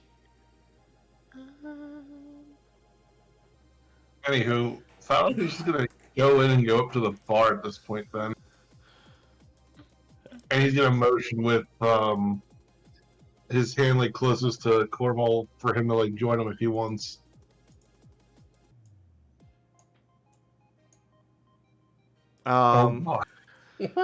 So bartenders, so what can I do for you today? Can I get myself a drink? And then he's gonna look back at Cornwall. What kind of drink are you looking for? Also, Callian would like to remind Alvin that he did sell drugs. Trade drugs, sorry, for services. But Doc's gonna look back at Cornwall and then look at the bartender and go, give me something with a little bit of a kick. Nothing too I don't want to get sloshed. But for the food, he's gonna look over at the kid. Let him get something that he wants. Oh, he says, I've got just the thing. And he goes and he reaches behind the counter and you hear him mix some stuff up and shake it up. And then he pulls out a little teeny kid-sized drink and it's completely black liquid. And it's got 2 little ice cubes that look like they have little dragon eyes. And then he plops a little dragon mouth on the side of the cup and hands it to Cornwall. It says, that will be 1 gold for the little dragon drink. Alright, I'll pay for it. Don't worry about that. Then what do you got for me? What do you want? Do you want something that will knock you off your feet? Do you want something fun for sipping pleasure? Are you Get me slow, but something with a little bit of a kick. a little bit of a kick? Oh, like my ex-wife. I don't need that kind of commitment. Well, I'm just saying. I mean, you're a big sturdy dwarf and you're only ordering a little bit of a kick? Well, you see, I've got to be responsible for this one. He's going to motion to Cornwall. And yet you ordered him a drink. Did Cornwall drink that? He would start sipping it. Something for the kid, not something that would make him drunk. Did you give the child an alcoholic beverage? Oh, yeah. This tastes funny. I thought it was gonna be like non-alcoholic for a reason. There's no drinking age in these times. Jordy is going to take the drink away from Cormal. I was drinking that. Yes, and now you can barely speak, and you barely started drinking it. Can we get something without alcohol in it for the child? Oh, certainly. But what is Yeah. the dwarf? I get it now. If that's your ward and that's all he can handle, I understand. And he goes and hands a drink. That'll be 5 silver. I didn't want you to give him an alcoholic drink. I never said it had to be We alcoholic. went to a bar. Yeah, he's obviously a young You kid. said something with a little teeny bit of kick. What do you mean? What do you mean? I know water.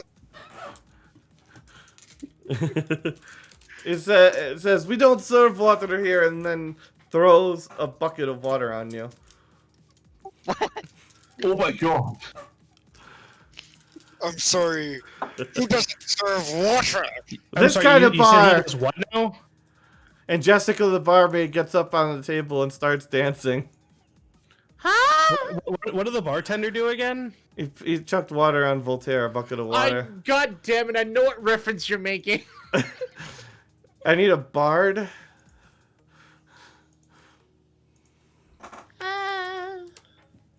Do I have one? Oh, that's good. We got a gnome bard. That's fine. It works.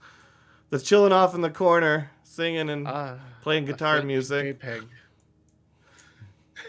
It's one of them fake JPEGs. Oh man, I love that fake JPEG. PNG, but still. Yeah, fake PNG. Yeah. It worked, and it's fine. He's there.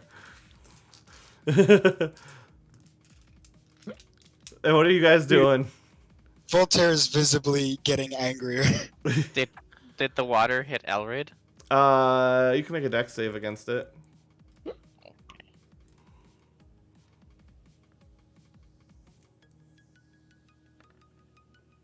Yeah, you dodged out of the way. Just Voltaire got hit. Okay. And yeah, no, I think you know the reference. Doctor's Yeah. gonna sip his drink and then he's gonna look at Cornwall and be like, "You hungry, lad?" Oh, and Jordy, Hi. what kind of a drink do you want? What kind of drink does the elf over there want? The elf does not drink. I'll be fine. I thought Jordy just straight up shot that alcoholic drink that was originally given to Cornwall. No, he just took it from him. He didn't drink it. I could eat something. What God? That would make me feel so bad right now. He's like, "Oh shit, Alvin's gonna kill me." This is turning into a 90s movie, by the way, in so many different ways. Oh yeah, it's almost like Adam Sandler comedy almost. Yep.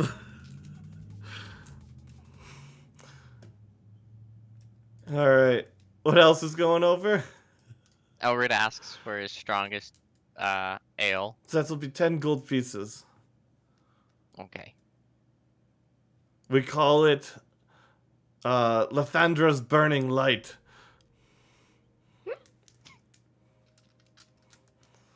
Lathandra, wasn't that the boy's guy? Is the boy from here? Callian was his name, right?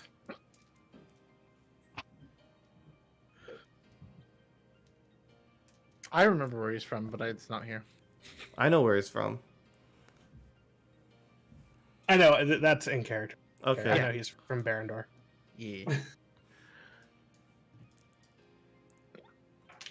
Great name. Does Elrid drink it? Yeah. Make 2 con saves at disadvantage and take the lowest number. So actually, he'd roll 3 because he has natural advantage as a dwarf. Yeah, so 3 dice and take the lowest for con save. Oh, oof. You are well and truly plastered, my friend. You are able to walk, but barely. The room is swimming around you. You have to grab onto tables, chairs, benches, and people to make your way across the room without falling over. You're pretty fucked.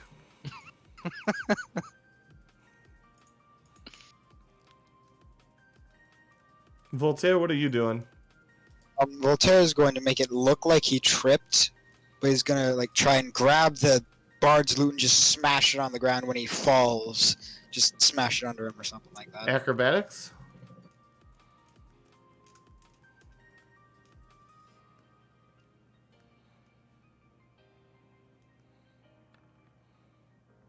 You grab it and you smash it, and the bar goes, "Hey, I was playing that!" And Must have Bartandy tripped. points at you and says, "Out! I must have Out! tripped. You're banned!" Oh my gosh! Another break.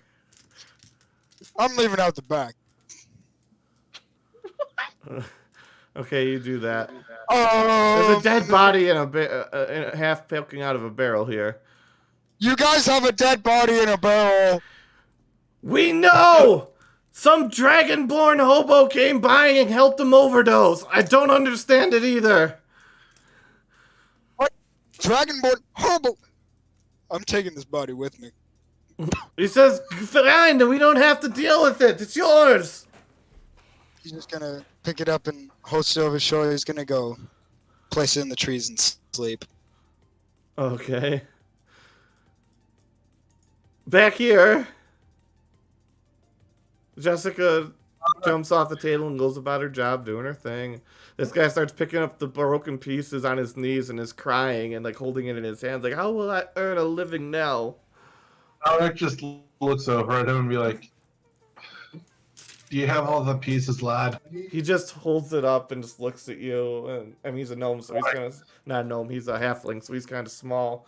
And he just like looks like, "This is all that's left." Give me the pieces, give me an hour. And he's gonna like hop off the bar stool and he's gonna look at. Wait, what is caught him all? He's at the front door, opening and closing the front door repeatedly with the magic. Jordy is just watching with a smile on his face. You can watch him, alright? I'll give. Yeah, I got this. Alright, you want money for food for him? Because he said he was hungry. I didn't get a chance to order anything before. Yeah, it's 2 silver for dinner. 3 silver if you want a kid's meal. It's more for a kid's meal? That's less The food. kid's meal comes with a Comes with toy. a toy. It comes with a toy. The toy is the expensive part. Yep. So I was gonna walk over to the halfling and be like, "Alright, you got somewhat quiet that I can just sit and meditate with this thing?" Yeah. He says you can do it in his room over there. Bring the pieces and bring me 5 silver. He just hands you over 5 silver. Gonna take it, and then he's just gonna take all the pieces and go in the room. All right. I was gonna spend an hour doing the artisan's blessing to make him a new instrument because there is metal involved. All right. Cormal and Jordy. Jordy is going to. Oh, and Elred as well. Jordy is going to look at the bartender, and he's just going to flip him 1, 2, 3, 4, 5 gold, 4 rooms for everybody. And he's going to tell him, "It's for the rooms. Have a good night." And he's going to grab Cormal and start slowly guiding him towards the rooms. All right. Where are we going? We're going to bed. It's sleepy time. It's sleepy time. Okay. Where'd that drink go? When's Alvin gonna send a sending to see how Cormal's doing? Oh, I imagine it going either hit Tarek or Jordy and just be like, "Hey guys, how's it I going?" mean, we're probably like a month and a half since they left, so. Yeah, I don't know the full context as what's going to happen. What I would send, but Alvin would definitely have sent a sending somewhere around. I mean, if you would send it to me or Thalrak, we could respond. Okay. Is Cormal in that room? Going to be in that room with you? Yes, I would be taking him in there with me so I can keep an eye on him. All right. So you'd probably get the message from Alvin. It's just like, how are things going on on your journeys. I certainly hope things are going well for you. We're here in the city doing what we can. A new person has showed up who seems to have been in the city before. I'm surprised I haven't met him in my 5 years. Wait, no, I'm saying You've gone way over 25 Yeah. words. Calm Okay, yourself. let's go back. Is everything going well with your journey? And how is Cornwall? That's all he would say. Cornwall has not taken drugs. We found a city of vampires. Everybody's fine. Ikarath is unconscious. Normal. Worrisome. Fine. This is the sound of the door Worrisome. opening and closing, by the way. God. Well, yeah, Cornwall already Why left. yeah, Cornwall's not doing that anymore. Oh, okay. He was doing that with the front door, but I now thought he's he been was told to doing go it to with the bed. indoor too. He's been told to go to bed. Okay. So he's gonna curl up on the bed and go to sleep. I decided it would be good not to throw Thalrak under the bus for unintentionally buying an alcoholic Yes. beverage for a minor. And Elred, I think you're the last one conscious. Be very thankful. Elrid's just walking around, so drunk, not knowing which way is up.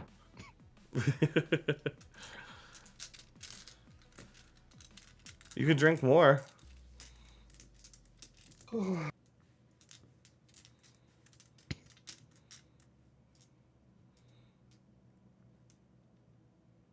Goes up to the bartender and with a heavy slur. Hey, my friend, do you have any more of that amazing ale? Of course I do. Do you have 10 more gold? Of course. Alright, at this point, Thalak, you finished. Thalak? Thark is, again, unless an hour has passed, he's Yeah, still no, yeah, an hour has passed at this point. I'm just gonna come out, hand the fixed instrument back to the halfling, and As you're Like- walking out the door, Elred falls over backwards and passes out off the bar stool. You take an ID4 damage, so 4 damage. That's a weird dice. What? Yeah, you say I instead of one a lot. Yeah, Yeah. I do. But Thark's gonna hand him the instrument, and basically Thark just put like 1 silver worth of materials back into it and pocketed the other 4 silver. He says, "Thank you. I Of can't course, thank you and he- enough for And plus fixing there's my still, like, instrument." the reinforced edges with like a little bit of metal. He's gonna be like, no, that should help make it a little bit sturdier. It should still gonna be a little bit heavier, but not by much, but at least it won't mash that easily. And then he's gonna walk over to Elred and just look down. Before he goes, "Dwarf, come here. Yes. Since you were so nice, I'll share something you might want to know about. Mhm. All right. I just received word that there's something very valuable hidden in the bridge. Built into the bridge is the rumor between the dwarfs and the elves In the bridge. in the bridge.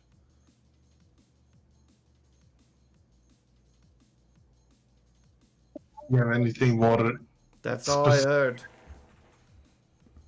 But I've been told it's worth kingdoms.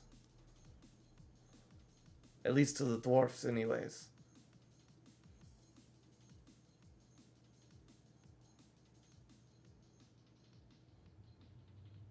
All right. I appreciate that info very much. And Tara's gonna make like a mental note of it.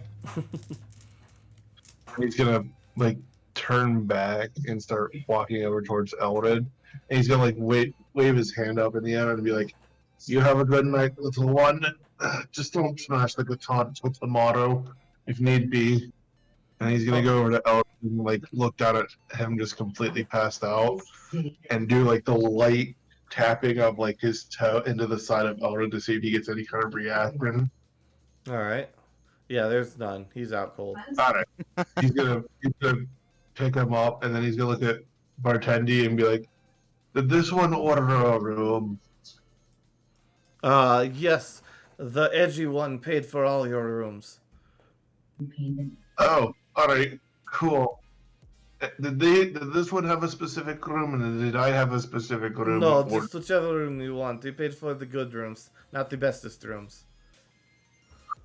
that works for me? And he's just gonna like stand Elred up and sling his arm of like. Although sling I'd stay away from the second room on the left. All right, I put That's where the man, the Dragonborn Naxus, helped that man kill himself. All right. So stay away from the murder. That name doesn't trigger anything for you?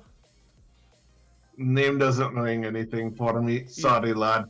You don't. Well, no, I meant like out of character. It does, but Tharak is just like, nope. I got a passed out dwarf I gotta take care of. Okay, I was making sure, yeah, because that was Matt in the first like 3 months of the campaign that you guys did. No, so he's gonna come. He's gonna bring Elred down here, and he's just put Elred in this room with him. And Tharak is just gonna sit in the chair for right now. He's not exactly tired yet, but he's just gonna sit in the room and just ponder a bit, kind of pull out his little like commission notebook that he always has for taking orders, and he's gonna just throw out some ideas for weapons and armor, or at least write down ideas of what he wants to try. All right. So that happens. The night passes uneventfully because, as Voltaire, you have tornado, so you didn't get robbed. And everybody wakes up. Elred, you have a splitting fucking headache, though. And you're as sensitive to light as Cornwall was.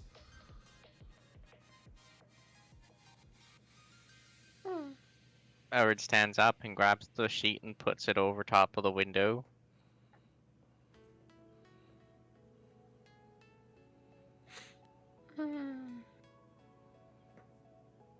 Are you awake?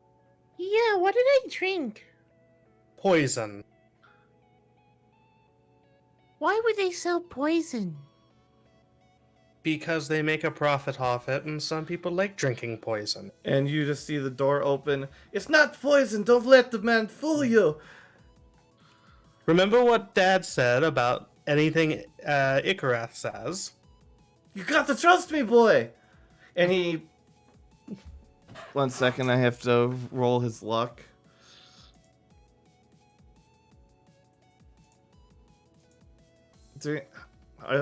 I hope I can find out where he put it down.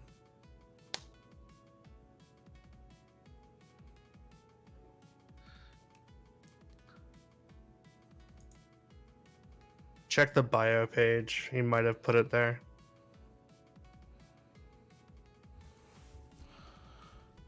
I cannot find it for the life of me. It was on his front. It might have been on his front page because that's where he puts a lot of his magical items. Maybe. So if you go to the bio and info, at the very front, I noticed he put a lot of his magical items there.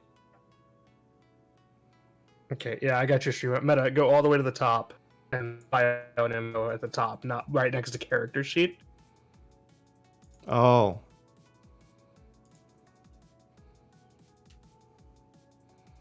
Nope. Does he have a luck? I'm sure he does. Oh, his luck stat? Yeah. I think it was either 17 or 18 or something like that. That makes sense. Wait, no, right there, I found it. It's a 16. Oh, 16. So is that a +3? Plus 3 Yeah. to roll. 3. Oh, he got that wrong even. That's a +3.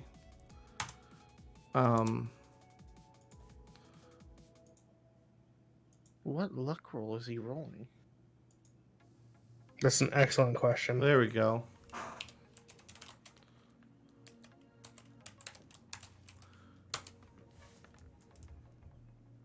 A 22, and he pulls out, he reaches into that shining multi-chromatic bag and pulls out like a fistful of lit multicolored sparklers, one between each of his fingers, and he hands them to Cornwall. See, it's always a can't because party. I'm standing in the Oh, doorway. well, he said literally he can't holds do it that. out for him and says, "See, it's always a party for you, lad." Again, Corma, do you remember what your dad said about listening to anything Ikarath says? Yeah, he said not to listen to what he said about, yeah, I remember. Okay. It's Then not that's all you about need drugs. to It's know. about drinking. But can I have the sparklers? Sure. Jordy will reach out and grab the sparklers, and Yeah. he'll look at Ikarath and say, "These aren't going to explode, are they?" I don't think so. He's going to turn to Cormal. "Do you still want them?" Yeah. Okay. Jordy will hand him the sparklers. Thank you. They don't burn think for so. about a minute, and they change colors about every half second, cycling through like all the colors of the spectrum. You go to your drinking water. What are you doing? He drank some more from the lake, and then now I'm gonna try this door to see if I can get through the tavern back to. It's locked. Oh, dang it. And he wants to try this as silently as possible, just to sort of break the lock by hitting the door with his shoulder as hard as he can. I don't think you can do that quietly, but go ahead and roll strength. Why are you breaking into everything? Oh yeah, you burst through that door. Back in. Come on, tornado. He runs around and he says, "You're not allowed in here." I need to get through. He pulls on a bell that is much louder than it should be, and you hear an alarm running. Guards! Guards! No, not another bell. I just want to get through the tavern, man. I told you you're banned. Then you break down a door? How much destruction are you Open! going to cause? I broke open a door. It was locked. Guards! Guards! I swear, if I get banned from another city, look, I'll Alright, pay for the door Alred comes up and and the loot. swings his axe and breaks the bell. Huh? And as you're doing that, 3 guards are coming in. Thanos just gonna facepalm like, oh god, he's gonna look over to Jordy. That's it! You're coming with us! You're under arrest, both the dwarf and the dragonborn! Wait, what? No, don't arrest the dwarf. Jordy will look at the guards and say, "Hold, please, a moment." Destroying public property paid for by the taxpayers, dwarf! What You if think I those magical bells are cheap? make magical bells? The bell is that 3 times it was most like a bell enchanted with thaumaturgy to like it's be louder. Please, guards, a moment. If we pay for the damages, please allow. We're actually on our way out of the city. My friend is overzealous and somewhat of a dullard, and the dwarf was just trying to look out for his comrade. We mean no ill will towards anyone. Is that an acceptable solution? We pay and we leave the city. He has to be tried for his crimes. The dwarf, Pay- for Voltaire, you can accepting- pay for the dragonborn, you can pay for the damages. Accepting the payment and voluntarily leaving the city would be a punishment and an Destroying- admission of guilt. There'd be no need for a trial at that point. Destroying a guard bell is a crime punishable by jail time. If I pay, how much is the door and the loot? The loot's already been repaired, says Bartendi. The How door is about 2 gold apiece. Let's make it 3. It's hard to find craftsmen this time of year. Alrighty, 1 second. And I take. Tarak, are you able to repair the doors? I mean, it depends on the door, and I can only basically do one a day if it's something I have to spend a ritual on. Yeah, What about the bell? Would you prefer the bell? Oh wait, I can, I can, I can repair the doors if it's like a single break. That's fine. So for record, you kind of destroyed like a more highly regarded fire alarm. So the bell I can do that I could probably do with um the artisan's blessing, but the bell would be magical unless meta is going to allow me to do an extra hour to do. Yeah, no, they're not. Replacing the bell isn't even the big thing. The destruction of the bell is the big thing for them at this point. Yeah, that's like Dara can replace the bell. He just can't. He doesn't know if he can fully replace it, so it's gonna probably need to be enchanted again. How about this as a solution? Rather than jail time, you allow him to be exiled and never be allowed to step the city again. I If might that's have a the way. plea he wants to offer, he can offer it to the courts. I might have a way around this, and I want to just sort of take out my badge from Clasto and say, as an action of the Clasto God, any attempts to try this man will be taken as an act of aggression against the town of Clasto, and if so, we will act. You think we care about Clasto on the other side of the world? Jordy's gonna pull out the Trevor token. He's gonna make it visible, but he's not gonna say anything because he doesn't know what situation it's useful for. It has a magical activation. I probably should have told you that. Yeah, you did, and we have no idea how to activate it if you didn't tell us. You just have to focus on it. On activating Okay. whatever it is. Focus on the symbol. It's something that he did recommend using when we were in Barandor. You can but- still use it okay, now. yeah, we're I mean, in- if you we're wanted to in- use one. But he didn't tell us what they do. No. He just said it'll help hide you from the followers of the Thander's site.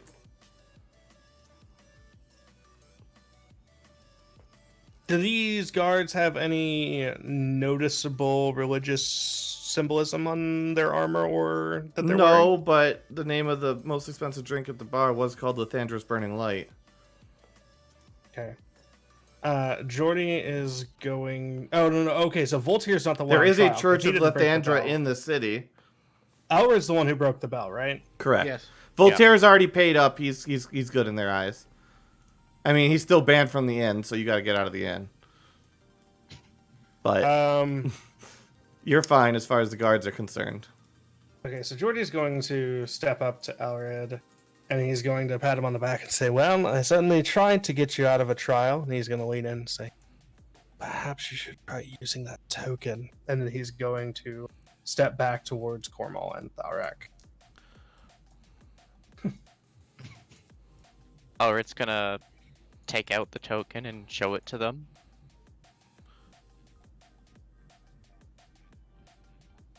They look nonplussed by it. You know what to do. It's supposed to focus on the token. Yeah, On the, you have to on the magically symbol, activate it. yeah. How do I do that? You just tell Just Meta you're tell me that focusing you're on doing it. that. Okay, I'm focusing on the token then. Okay, 1 second.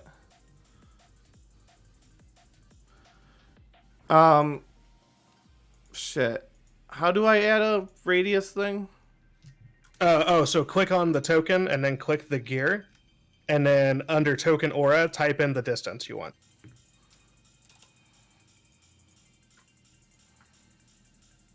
All of that area is bathed in complete darkness. Make sure to show everyone because we can't see it. Oh, how do I do that? If you go to the aura that you just made, Oh, there we go. There's like a chop down, just like So all of okay. that is covered in complete magical darkness, and the token crumbles in your hand to ash. So Jordy is going to grab Cormal and Tharak, and he's going to Put his hand on the wall. Had his like hand on Cornwall's shoulder at this point. Okay, he's gonna grab Cormal's hand and he's gonna touch the wall because he's right next to it.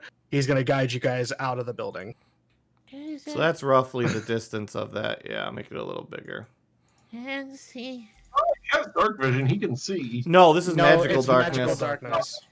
Gotcha. So Okay. there's magical darkness and normal darkness. Yep.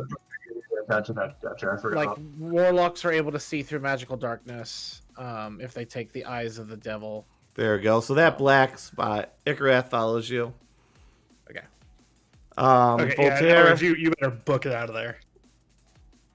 Yeah, I try and go through the back door. Perception. Perception. Well, I mean, he could follow with his hand on the wall. He was right next to Yeah, it. that's true. All right, Voltaire, what are you doing? I guess I'm gonna go grab Bart and place him on my horse and just try to run. Okay, so you know Bart's not Dragonborn, right? It's just you were told the Dragonborn killed him. I know. Okay, I'm just making sure. All right, so yes, you run around to the front while you guys are escaping. Yeah, probably. All right, so everybody's met back up near the front. Is this a place we can't come back to anymore? You know, it's this kind of stuff I would have expected from Ikarath. We can come back, just not with full Eric. This time because you after what you said to Cormal looks at you, Tharak, and he says, How about an elephant? You know what? Maybe. Okay. We should probably leave the city as soon as we can and make our way to Barendor. What should we do with him? Leave him. Why do you have a corpse? What if I get hungry? I purchased a month's worth of food. Why?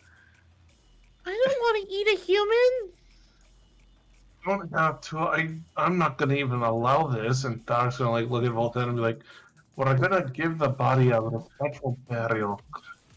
You know, I understand. So the whole guards had leaving- just appeared out of the magical darkness. I don't know if you guys are running. No, we we're were running. booking it to the exit. Other side? Okay, so yeah, you book it out of town. Yeah. And we are back on the overmap.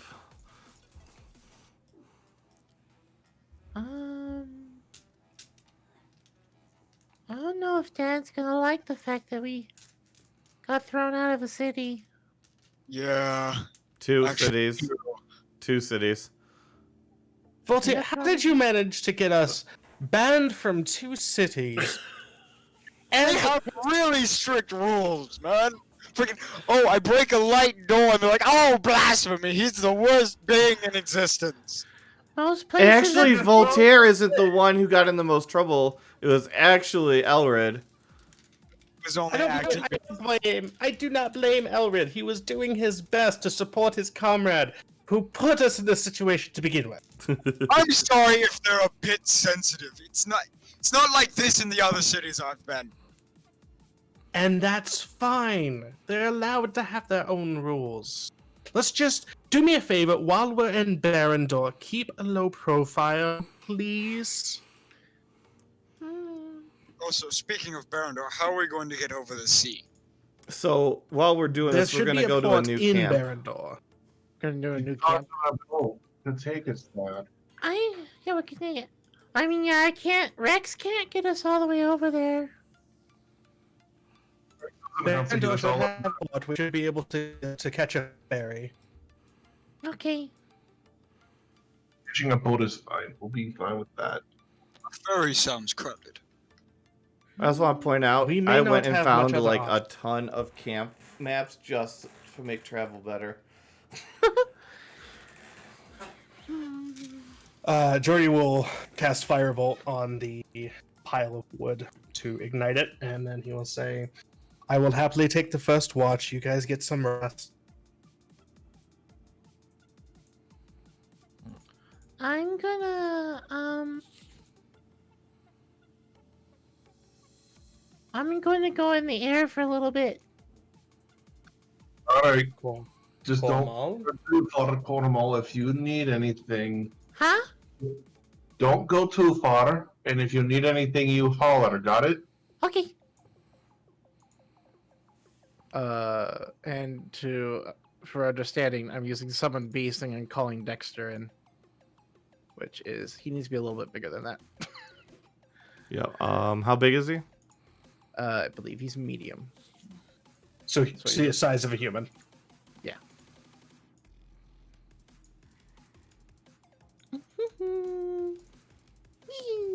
And Cormal's gonna climb on Dexter, and I'm just gonna fly Dexter into the air for a little bit.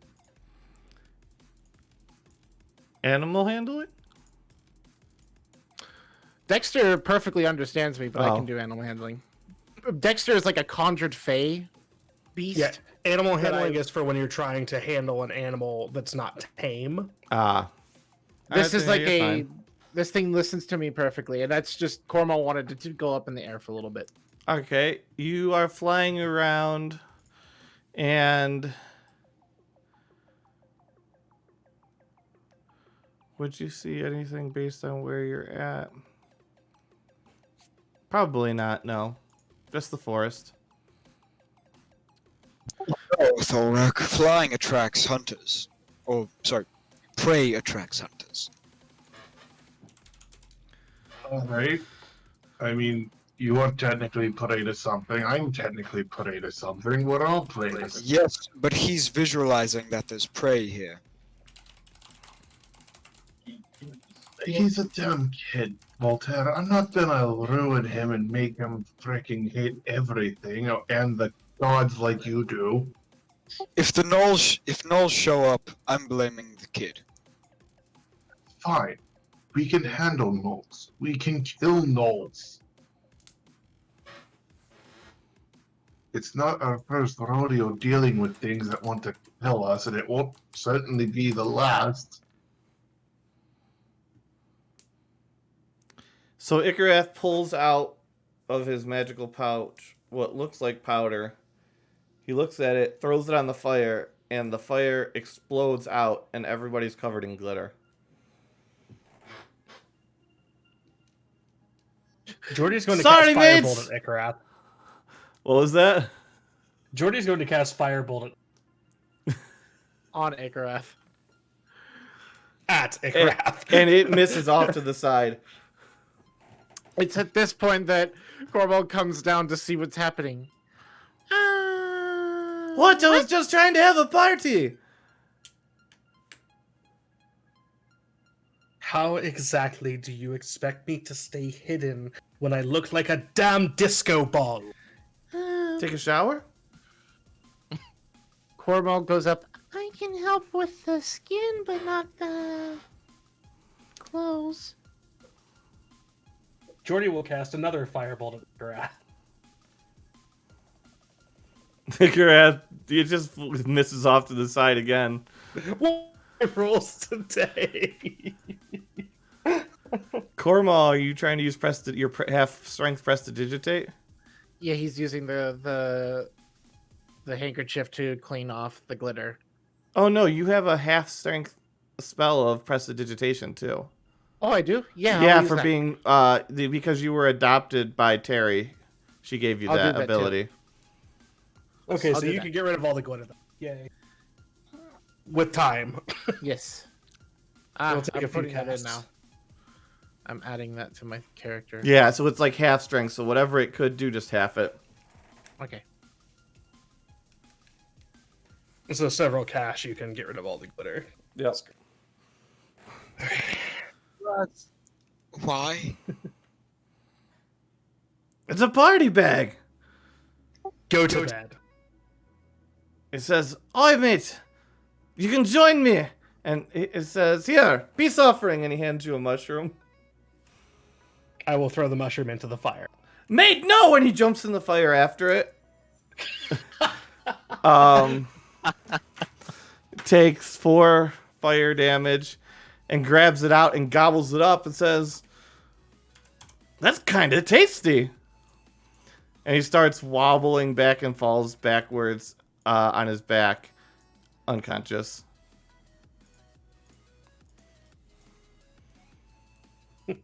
Perhaps you guys should go to bed. take Ikarath with you and tie him up. Yeah. I'll take first watch. I can do second. I can do the first 2 watches if we need. I only need 4 hours. I have plenty of time, but I can make sure Uncle Ikarath doesn't wake up Is right anybody putting him out? He's on fire, by the way. I should have mentioned that. I'll use Yeah. thaumaturgy to make the fire go out. Okay, good. Yeah, you didn't mention that. Yeah, I should have mentioned that. Sorry. You mentioned he was in fire, not that he had caught fire. Yes. now. Yeah, so, well, Dexter, after a while, Dexter goes away. So, but I will, to ensure Ikarath doesn't do anything stupid, he could be in the tent, but I'm summoning Petunia, and Petunia is going to sit on him. Okay. Anybody else have anything they're doing before we do our sleepy sleeps? When am I watching? You shouldn't need to. I'm gonna handle the first 2, and then Voltaire will help, and then Tharak will help. So you just get some rest. Okay.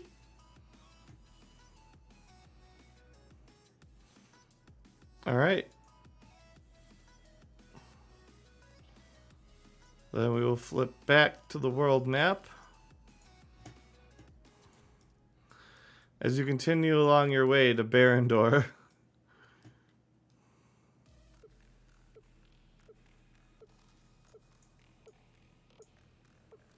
And now I have to find it.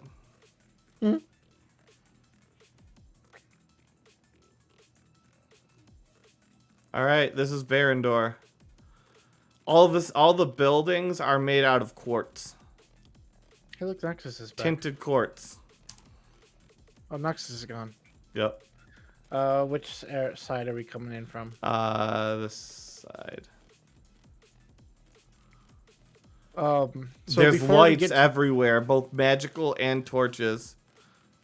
So before we get to the city, Cormal's gonna look at Voltaire and with like these like very like wishful eyes, like, Uncle Voltaire, can we not get thrown out of the city this time? Also, as you guys are approaching, the light shines on this palace over here, which is absolutely massive, with crystal clear waterfalls going all the way down and the longest fucking stairway and narrowest you've ever seen. It's super steep. Think like some of the sections of the Great Wall of China. Just this complete, almost looks like the palace just made out of solid gemstone, and it just sparkles and glitters in the light. Like you gotta almost like close your eyes. It's that brilliant. And also, Uncle Alred, don't do something to get us thrown out, please. He was only doing it because of me. Do not blame him. I'll make sure to not do anything that they could take as offense.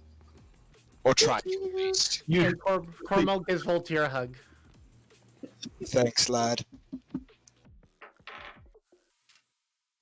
Tarak's gonna mutter underneath his breath, "This child is too pure for this world."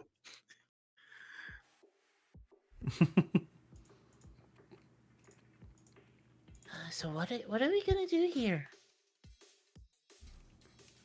We should be looking for a port so we can make our way across the ocean, and perhaps we should stop it and figure out exactly where we're going. Because we need to decide if we're going to be going to the Elven capital or the Dwarf capital first. Oh boy, do I have an in save somewhere?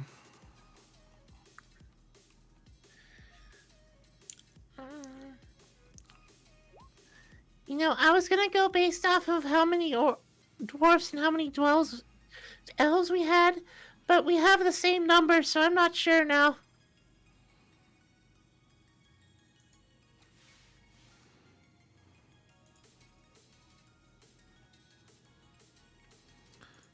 Well, hopefully in these days, you and me will just be a neutral presence, as we are neither dwarf nor elf. Yeah, that's true. Are there certain animals that elves and dwarves don't like? Thalrak, are there? I mean, they don't like each other. Yeah, but I can tolerate most of them. It's the ones that really look down and get rather racist that I don't like. If we're gonna go specific races, probably Drow. At least from dwarf history, we've always had conflict with them. Guess when was the last time a drow came out of the Underdark? You're right. I'm just saying.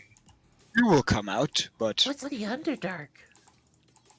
Somewhere we're not going. unless we have to. God, I hope we don't.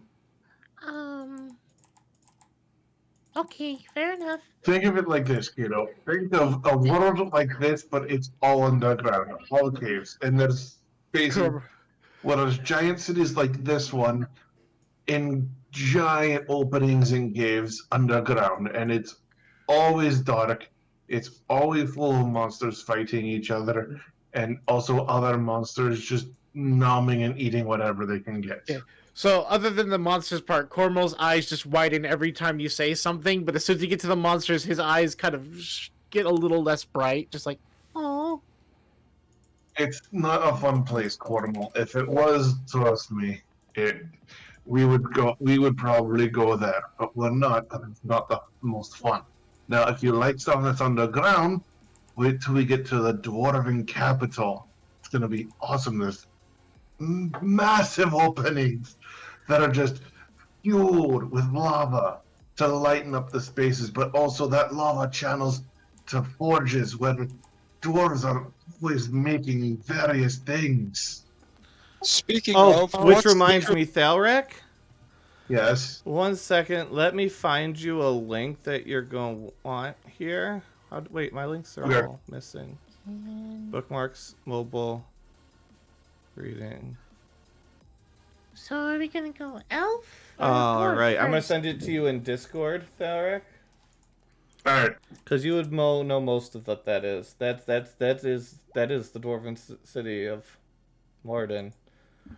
Okay. It's comprehensive. Cool. That works for me. Yeah, so speaking of Tharak, what's the average ceiling height there? It depends on where you go. Like I said, most places on higher ceilings, we dwarves like to definitely make it a little bit more showy. So, like 8 feet overall, maybe 10, depending for common corridors. It all depends, really. I think. I think most areas, at least the heavily trafficked areas, you're having a ceiling of at least 10 feet. Oh, thank goodness. I needed to hear that. Look, trust me, you won't hit your head unless you gotta go into a basically like a maintenance corridor or something, where it's basically just slightly above my height. I remember this map. This is called 11, the Jade Melody. Because I assume you wouldn't go to the Glistening Elf.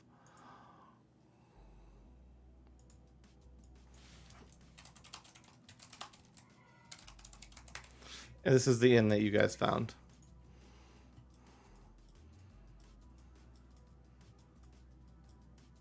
There's nothing familiar about this map whatsoever. What are you talking about?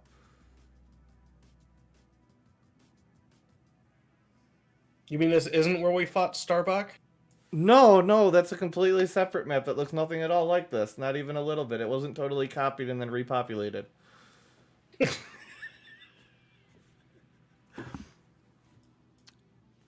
Yay, I'm not the only one. So what are you guys doing? We're gonna go in because we were gonna sit down and discuss our plans. Yeah, because we needed to at least make a plan of where we were going before we even leave. And we need to see if there's some sea man here. I So, think we're still outside the city, aren't we? This No, guy we're looks fine. nautical we're in in. nature. He might be something you wish. so we know that we need the Elven City for two reasons. One is we need to prove that there are cursed weapons to help Bartholomew, and then we also need to find books on necromancy for the now widowed Rashak. My Tarek brother will kill you for that pronunciation. is going to order drinks for the table, but he's specifically going to get a non-alcoholic drink for Cornwall.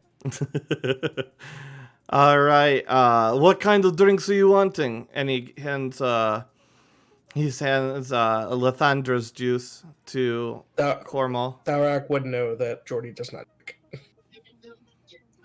You think that's going to stop Tharak? He got Alvin a drink. I'm just Oh, he's gotten you to drink too. He has. No, Eduardo's gotten me to drink. That's true. I thought Tharak got you to I drink thought at he least did in one. Rokoge. Yeah. I'm pretty sure he did. Yeah, I think it was like. I think he at got the you end of and the Alvin to Rokoge. drink. Yeah, it was like you drank like one cup and that was it, and then you were done. But that's all Valrak wanted. Yep. But anyway, Tharak's just gonna ask for like something light. He's not gonna ask for anything heavy. Okay, barely. He Like- serves you. Like I've never fantasy had a light. dwarf where there's so many fruit drinks, and he hands you It's- 1, 2, 3, 4 Sex on the Beaches. It's because we need to actually keep our wits about this. You say whatever has to keep you keep you asleep at night. That'll be that'll be 1 silver apiece. I love how you. Oh, never mind. I was thinking something else. He's just gonna grit his teeth and be like, "Thank you. This is delightful." Are you sure He's you gonna don't pay- want to go stay at the Glistening Elf? He's gonna go pay the. He's gonna pay the 5 silver and then just go back to the table. He's gonna try very hard not to do anything malicious right now. He's already on edge with someone else calling him weak over drinks. He Alright. doesn't even know them. Tharak, you alright? John's just gonna do like the slow head turn while keeping the teeth gritted smile. Voltaire, I'm perfectly fine. And I'm the one who gets us thrown out of cities. I haven't acted upon my aggression yet. And he's gonna take a sip of his drink. Constitution save at double advantage, so 2 advantage rolls. Yay! It's really weak. Yeah, that's why I was like, I don't really need anything to like go crazy with.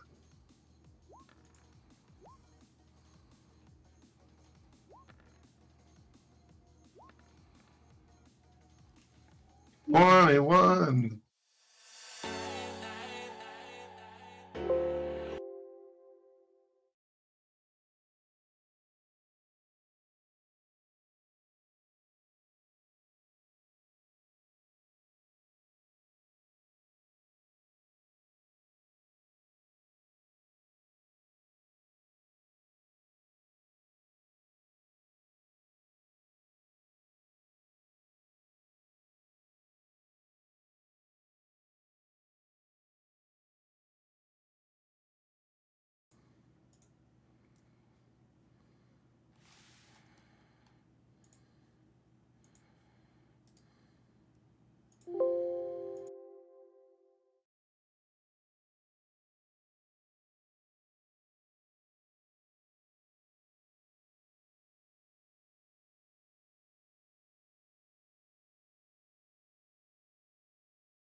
me better ideas of what to do because I have no contacts within the Elven cities.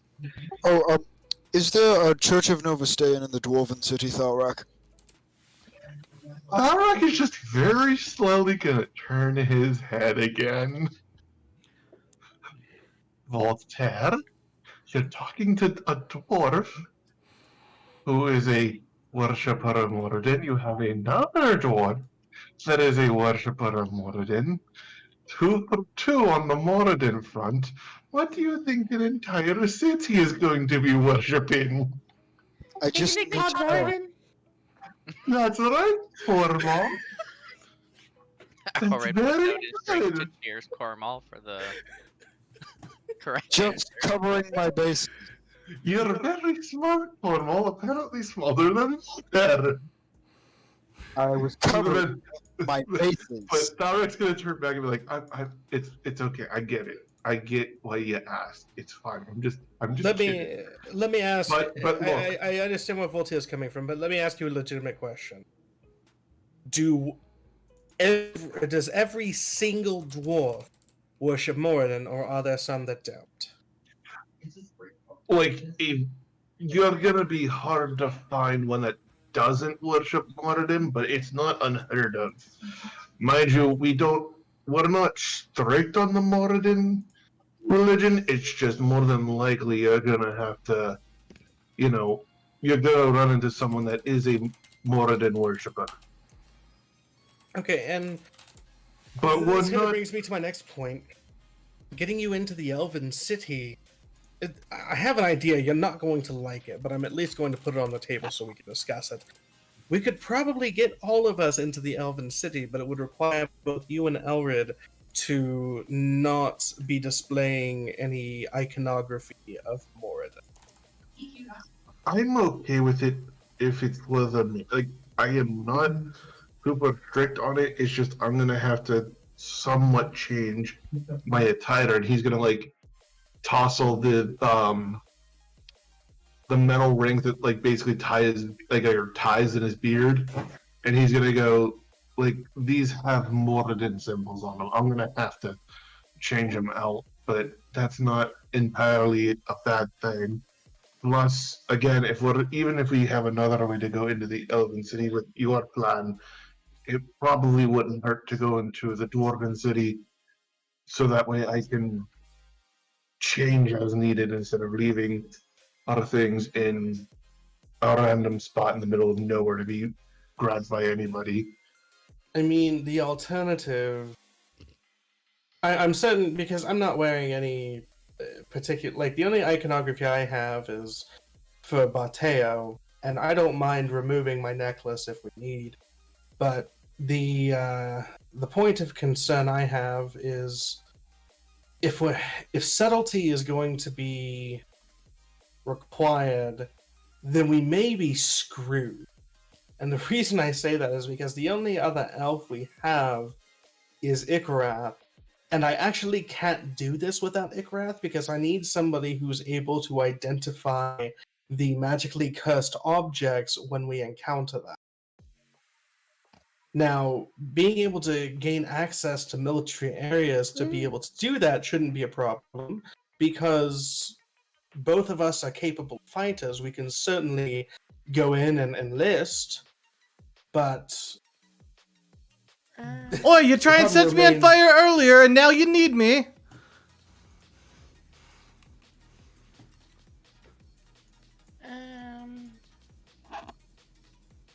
What is it, Cornwall? You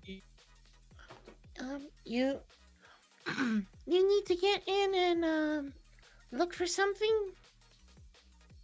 Yes. yes, It's magical. yes. Is that He says in Draconic Ritual. spell? I'm not sure if it is. We'd have to ask Ikarath. I know it's a ritual spell. It's just Cormal doesn't. Detect magic? Mhm.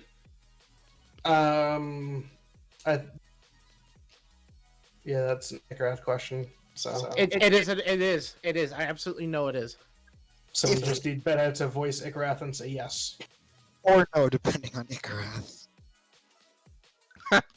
Meta, you're muted. Shit. Icarus says, "Oh yeah, that's a ritual. You gotta wave your hands around and dance naked. Sometimes a little bit of drugs are involved." That's not how it works. Maybe we That's how I should do it. message my brother. The reason why I say if we can go get some magical supplies, I can actually write that spell into my book, and then I can do it too.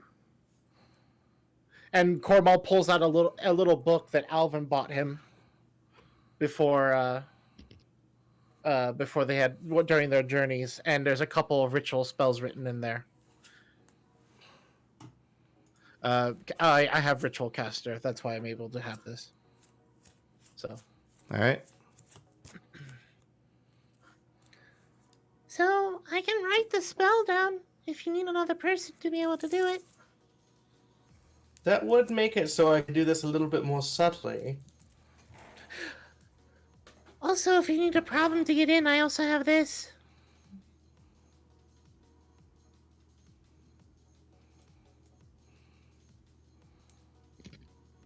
Also, oh, sorry. Also, by the way, everybody who still has a remaining mark, the mark when activated, is a single time 50-foot radius globe of darkness. okay. Is that okay? Oh, ooh. Are those only going to be able to be used in Barandor? No, I mean you just use them not in Barandor. They can be used anywhere.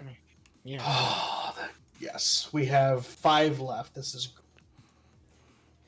But I have Pass Without a Trace if we need to get somewhere quietly.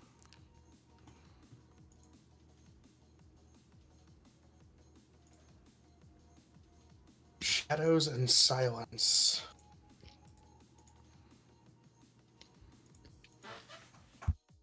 You said a 50-foot sphere of darkness? Yeah. Okay. Sphere of magical darkness. And if we needed to, I don't know. I'm just trying to throw ideas out. Let me start here. Tharak, for what purposes would we need to be in the Dwarven Citadel first? Like I said, I have contacts in there that could help us get into the Elven City if we want to be stealthy about it. I mean, we can see what my contacts say from there. It just seems like we have more resources and options at the Dwarven City rather than just going straight into the Elven City. And would they be a couple of elves? You cut out there for me. Like your And mic. would they be friendly to a couple of elves? You're with me, they'll be fine. I mean, you're not like the snot-nosed ones that we're currently fighting, so... Okay, so here's kind of what I propose, and you can let me know your thoughts. We should probably find a way to conceal Ikarath and myself at a minimum while we make our way to the Dwarven Citadel. Just because if there are Elven Sentinels who are able to detect us, if they see us enter the Dwarven Citadel, they may be less friendly when we enter the Elven City. I mean, if we're right going into the Dwarven City, I doubt the Elven army is going to be right at the gates. There's probably a good bit of distance between them and the Dwarven City. Ikarath has a way to disguise himself. Plus, yeah, we have Icarus' ability to disguise ourselves, oh, at least you guys, if need be. Oh, that's right, mate. And you see him transform. No, we need a different race when we go to the Dwarven Citadel. But, Anything. like, I think if you just wear a cloak, your face is human enough that we could just say you're a human. At least till you get in, and then we get to people that I know won't be straight up out to kill you. But again, you'll have to basically stick near me or Elrid. Yeah, I mean, Is that- dwarves and elves are allowed in each side respectively, but if you show any kind of affiliation with, like, the Dwarven City or one of the the Elven City or the gods, but I mean, you'd be looked at heavily with mistrust, and everybody would be very guarded. But traffic is allowed because there's very few tradesmen who still risk that. And Right. I still think it would be just a cautionary thing. Yeah, No, no, and I I'm can just understand- making sure that I out of understand like, that for sure. yeah, Like, I'm just you making sure that understand you're trying to be you know your cautious. characters would know that. You make a good point. Perhaps cloaks will be sufficient. It's just a matter of because do I think we need to worry about potential Elven spies reporting back to the armies of the actual Elven city? Yes. Do I think a cloak will be sufficient? Yes, because they won't they won't have all the specific details to point you out and be like, oh well, you know, this one went into the dwarven city and now is suddenly over here. What the hell? Like, I don't think we have to worry about that too much. Plus, if we even just go there to start and then me and Elred have to slightly modify our appearance to not be so Moradin branding, I think that would also help in our ability to go over to the Elven City. It's just a matter of I'd rather leave my resources and my anything that I'm going to leave behind in a place where I know I can retrieve them rather than out in the woods in the middle of nowhere to be stolen, if that makes sense. There is one more option. We've got. No, Voltaire, you're not throwing the kid over. What? No! I did not say that. We've got 2 dwarves, 2 elves, and 2 neutral. We could split up. We could, but I feel like the party would be better sticking together. It's not like it's a hindrance to stick together. It's just if we were on a more time crunch issue, then sure, but we're not really, like, we're not heavily crunching on time here. Yes, well, it might remove some complexities. I'm just offering it. No, that's something that I considered too. It's not a It's- yeah. terrible idea. It's just I think Tharak's correct here. I think we have strength in numbers, and if worse comes to worse, I'd rather all of us be together than our strength be split in half. Like, plus, I'm not against splitting up if we needed to. It's just right now the situation doesn't make it a viable option for being the most efficient, if that makes sense. If we were on a time crunch, then yeah, but we're not really on a time crunch. And if shit goes south, I'd rather have the whole party here. Understandable. Now, transportation. If we want to do this more legally, where we're likely to just go into a port, easily spotted, we can just contact a sailor or a seaman. But Oh, somebody lost their kid. Hi, what is he doing? do you have a ship? I do. What city do you go to? I go all around. Cornwall?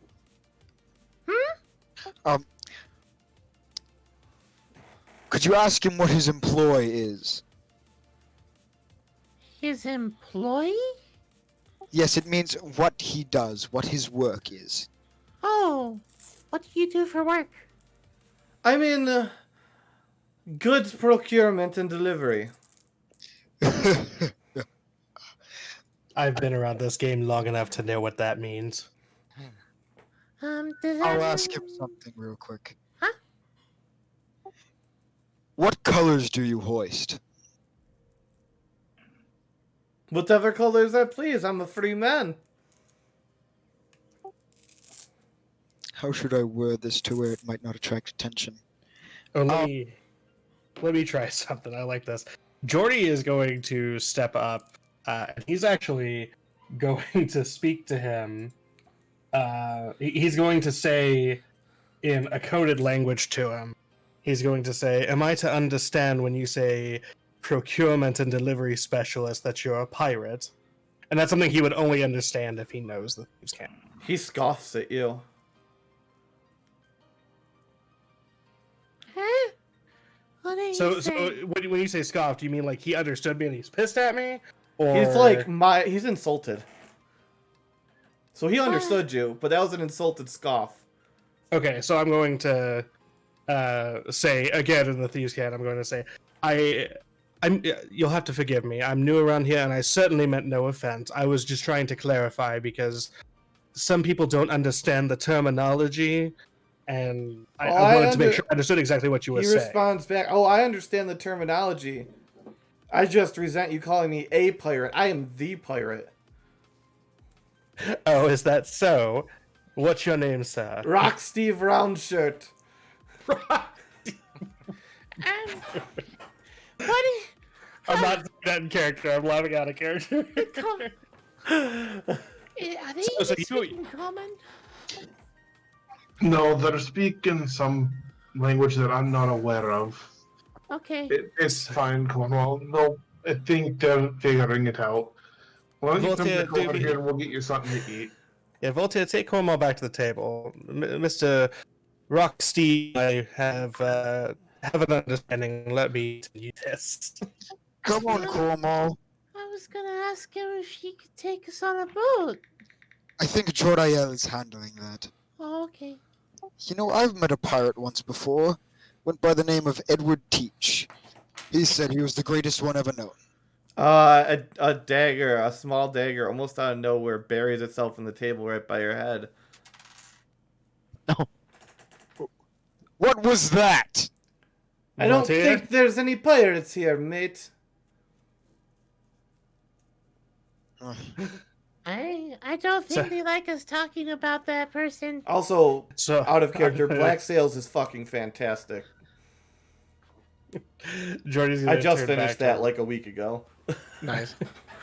Jordy's gonna turn back to Rock Steve and say, "We're currently looking to obtain passage to the dwarven to the land in the city. That's a service that you're able to provide." Depends. And he's still saying the coded language. What are you trying to get over there that they don't want? We're not trying to take anything. We're just trying to take the 6 of us. So you want to hire a pirate to ferry you across? I mean, I can certainly do it, but I'm not changing my rates. And what are your rates? Let me look. I was gonna bring up that I can help navigate if you needed assistance. It's alright, Cornwall. 30 gold a head. How much? 30. Would we know how much a ferry would normally cost? If you chartered a normal ship, probably 5 gold a head. But that would require us to charter a ship, which would require us to have a ship. Well, I mean, like, you could, like, hire a ship from Emer. Oh, but that would require us to go to Eve. Yeah. It would require you to go to Emer. But, 'cause that's a big commerce city. I mean, you'd also have logged records with the city of where you were going, too. I don't know if secrecy matters at all. So I'll say, I certainly understand where you're coming from, where we could hire another ship. I think we'd have to go much farther west to get on a ship headed there, without having to take your services. Is that price for a direct travel, no detours or stops along the way? Correct. However, you will need to sign some paperwork. And he turns around and he scribbles something down real fast and hands you a document. And what does the document say? The document is mostly just a full page saying that you do not now, you have not in the past, and you not in the future tend to engage in trafficking of minors. I won't take you without it. Oh, that's not a problem. And Jordy will sign the paper. Do my comrades need to sign this as well, or They is my do. signature sufficient? Everyone except for the little one. All right, give me just a moment. And Jordy will go back to the table. I need you guys to sign this. So have we got charter with a Don't say it, man of please. his persuasion? If you sign this, we will. writing, and I sign. Cormal is gonna walk over to Rock Steve again. Jordy is going to stick out his arm to stop him. I just want to talk to him. I appreciated Cormal, but he's. I'm handling this. Please trust Uncle Jordy. I have navigator's tools. I can navigate. Cormal, He is an experienced sailor. I assure you, he does not need the assistance in navigation.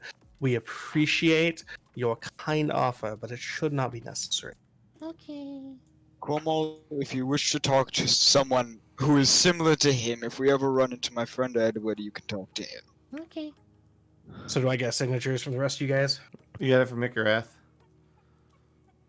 You do. Valrak? Other than no, not really. I'm gonna. Well, no. Do you sign the document? Oh, for the travel. It's For a the document saying that says don't you do traffic not children. now, you have not ever in the past, and you do not ever intend to traffic children. Jordy, are we sure that it's okay for us to bring him? And he's gonna point to Cornwall. Like, is this not? This isn't trafficking him, is it? Do you plan to sell him? No. Then okay. We're good. Jordy's actually going to reply in Dwarvish. He's going to say, look, at the end of the day, he should be safe with us protecting. I'm just making sure. And then Dower's gonna sign it because clearly he's not gonna ever try to sell children. Right. So Jordy will come back.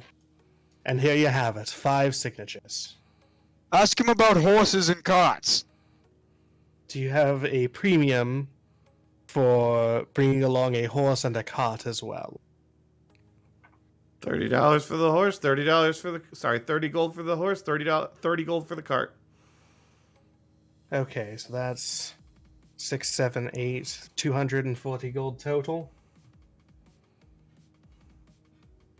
He says sure. Half now, half on arrival, or all upon arrival, or all? We can do half and half. I mean, what are you going to do? Jump off the side of the boat? It's This not is like a you've fair got krakens to ferry you home. You Jordy chuckles a bit, says, you make a fair point.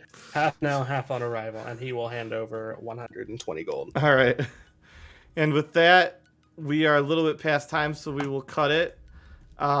Thanks everyone for watching. Thanks everyone for playing. Have a great day. We've got more tomorrow with Party 3, and then Party 2 should be again on Friday. Thank you.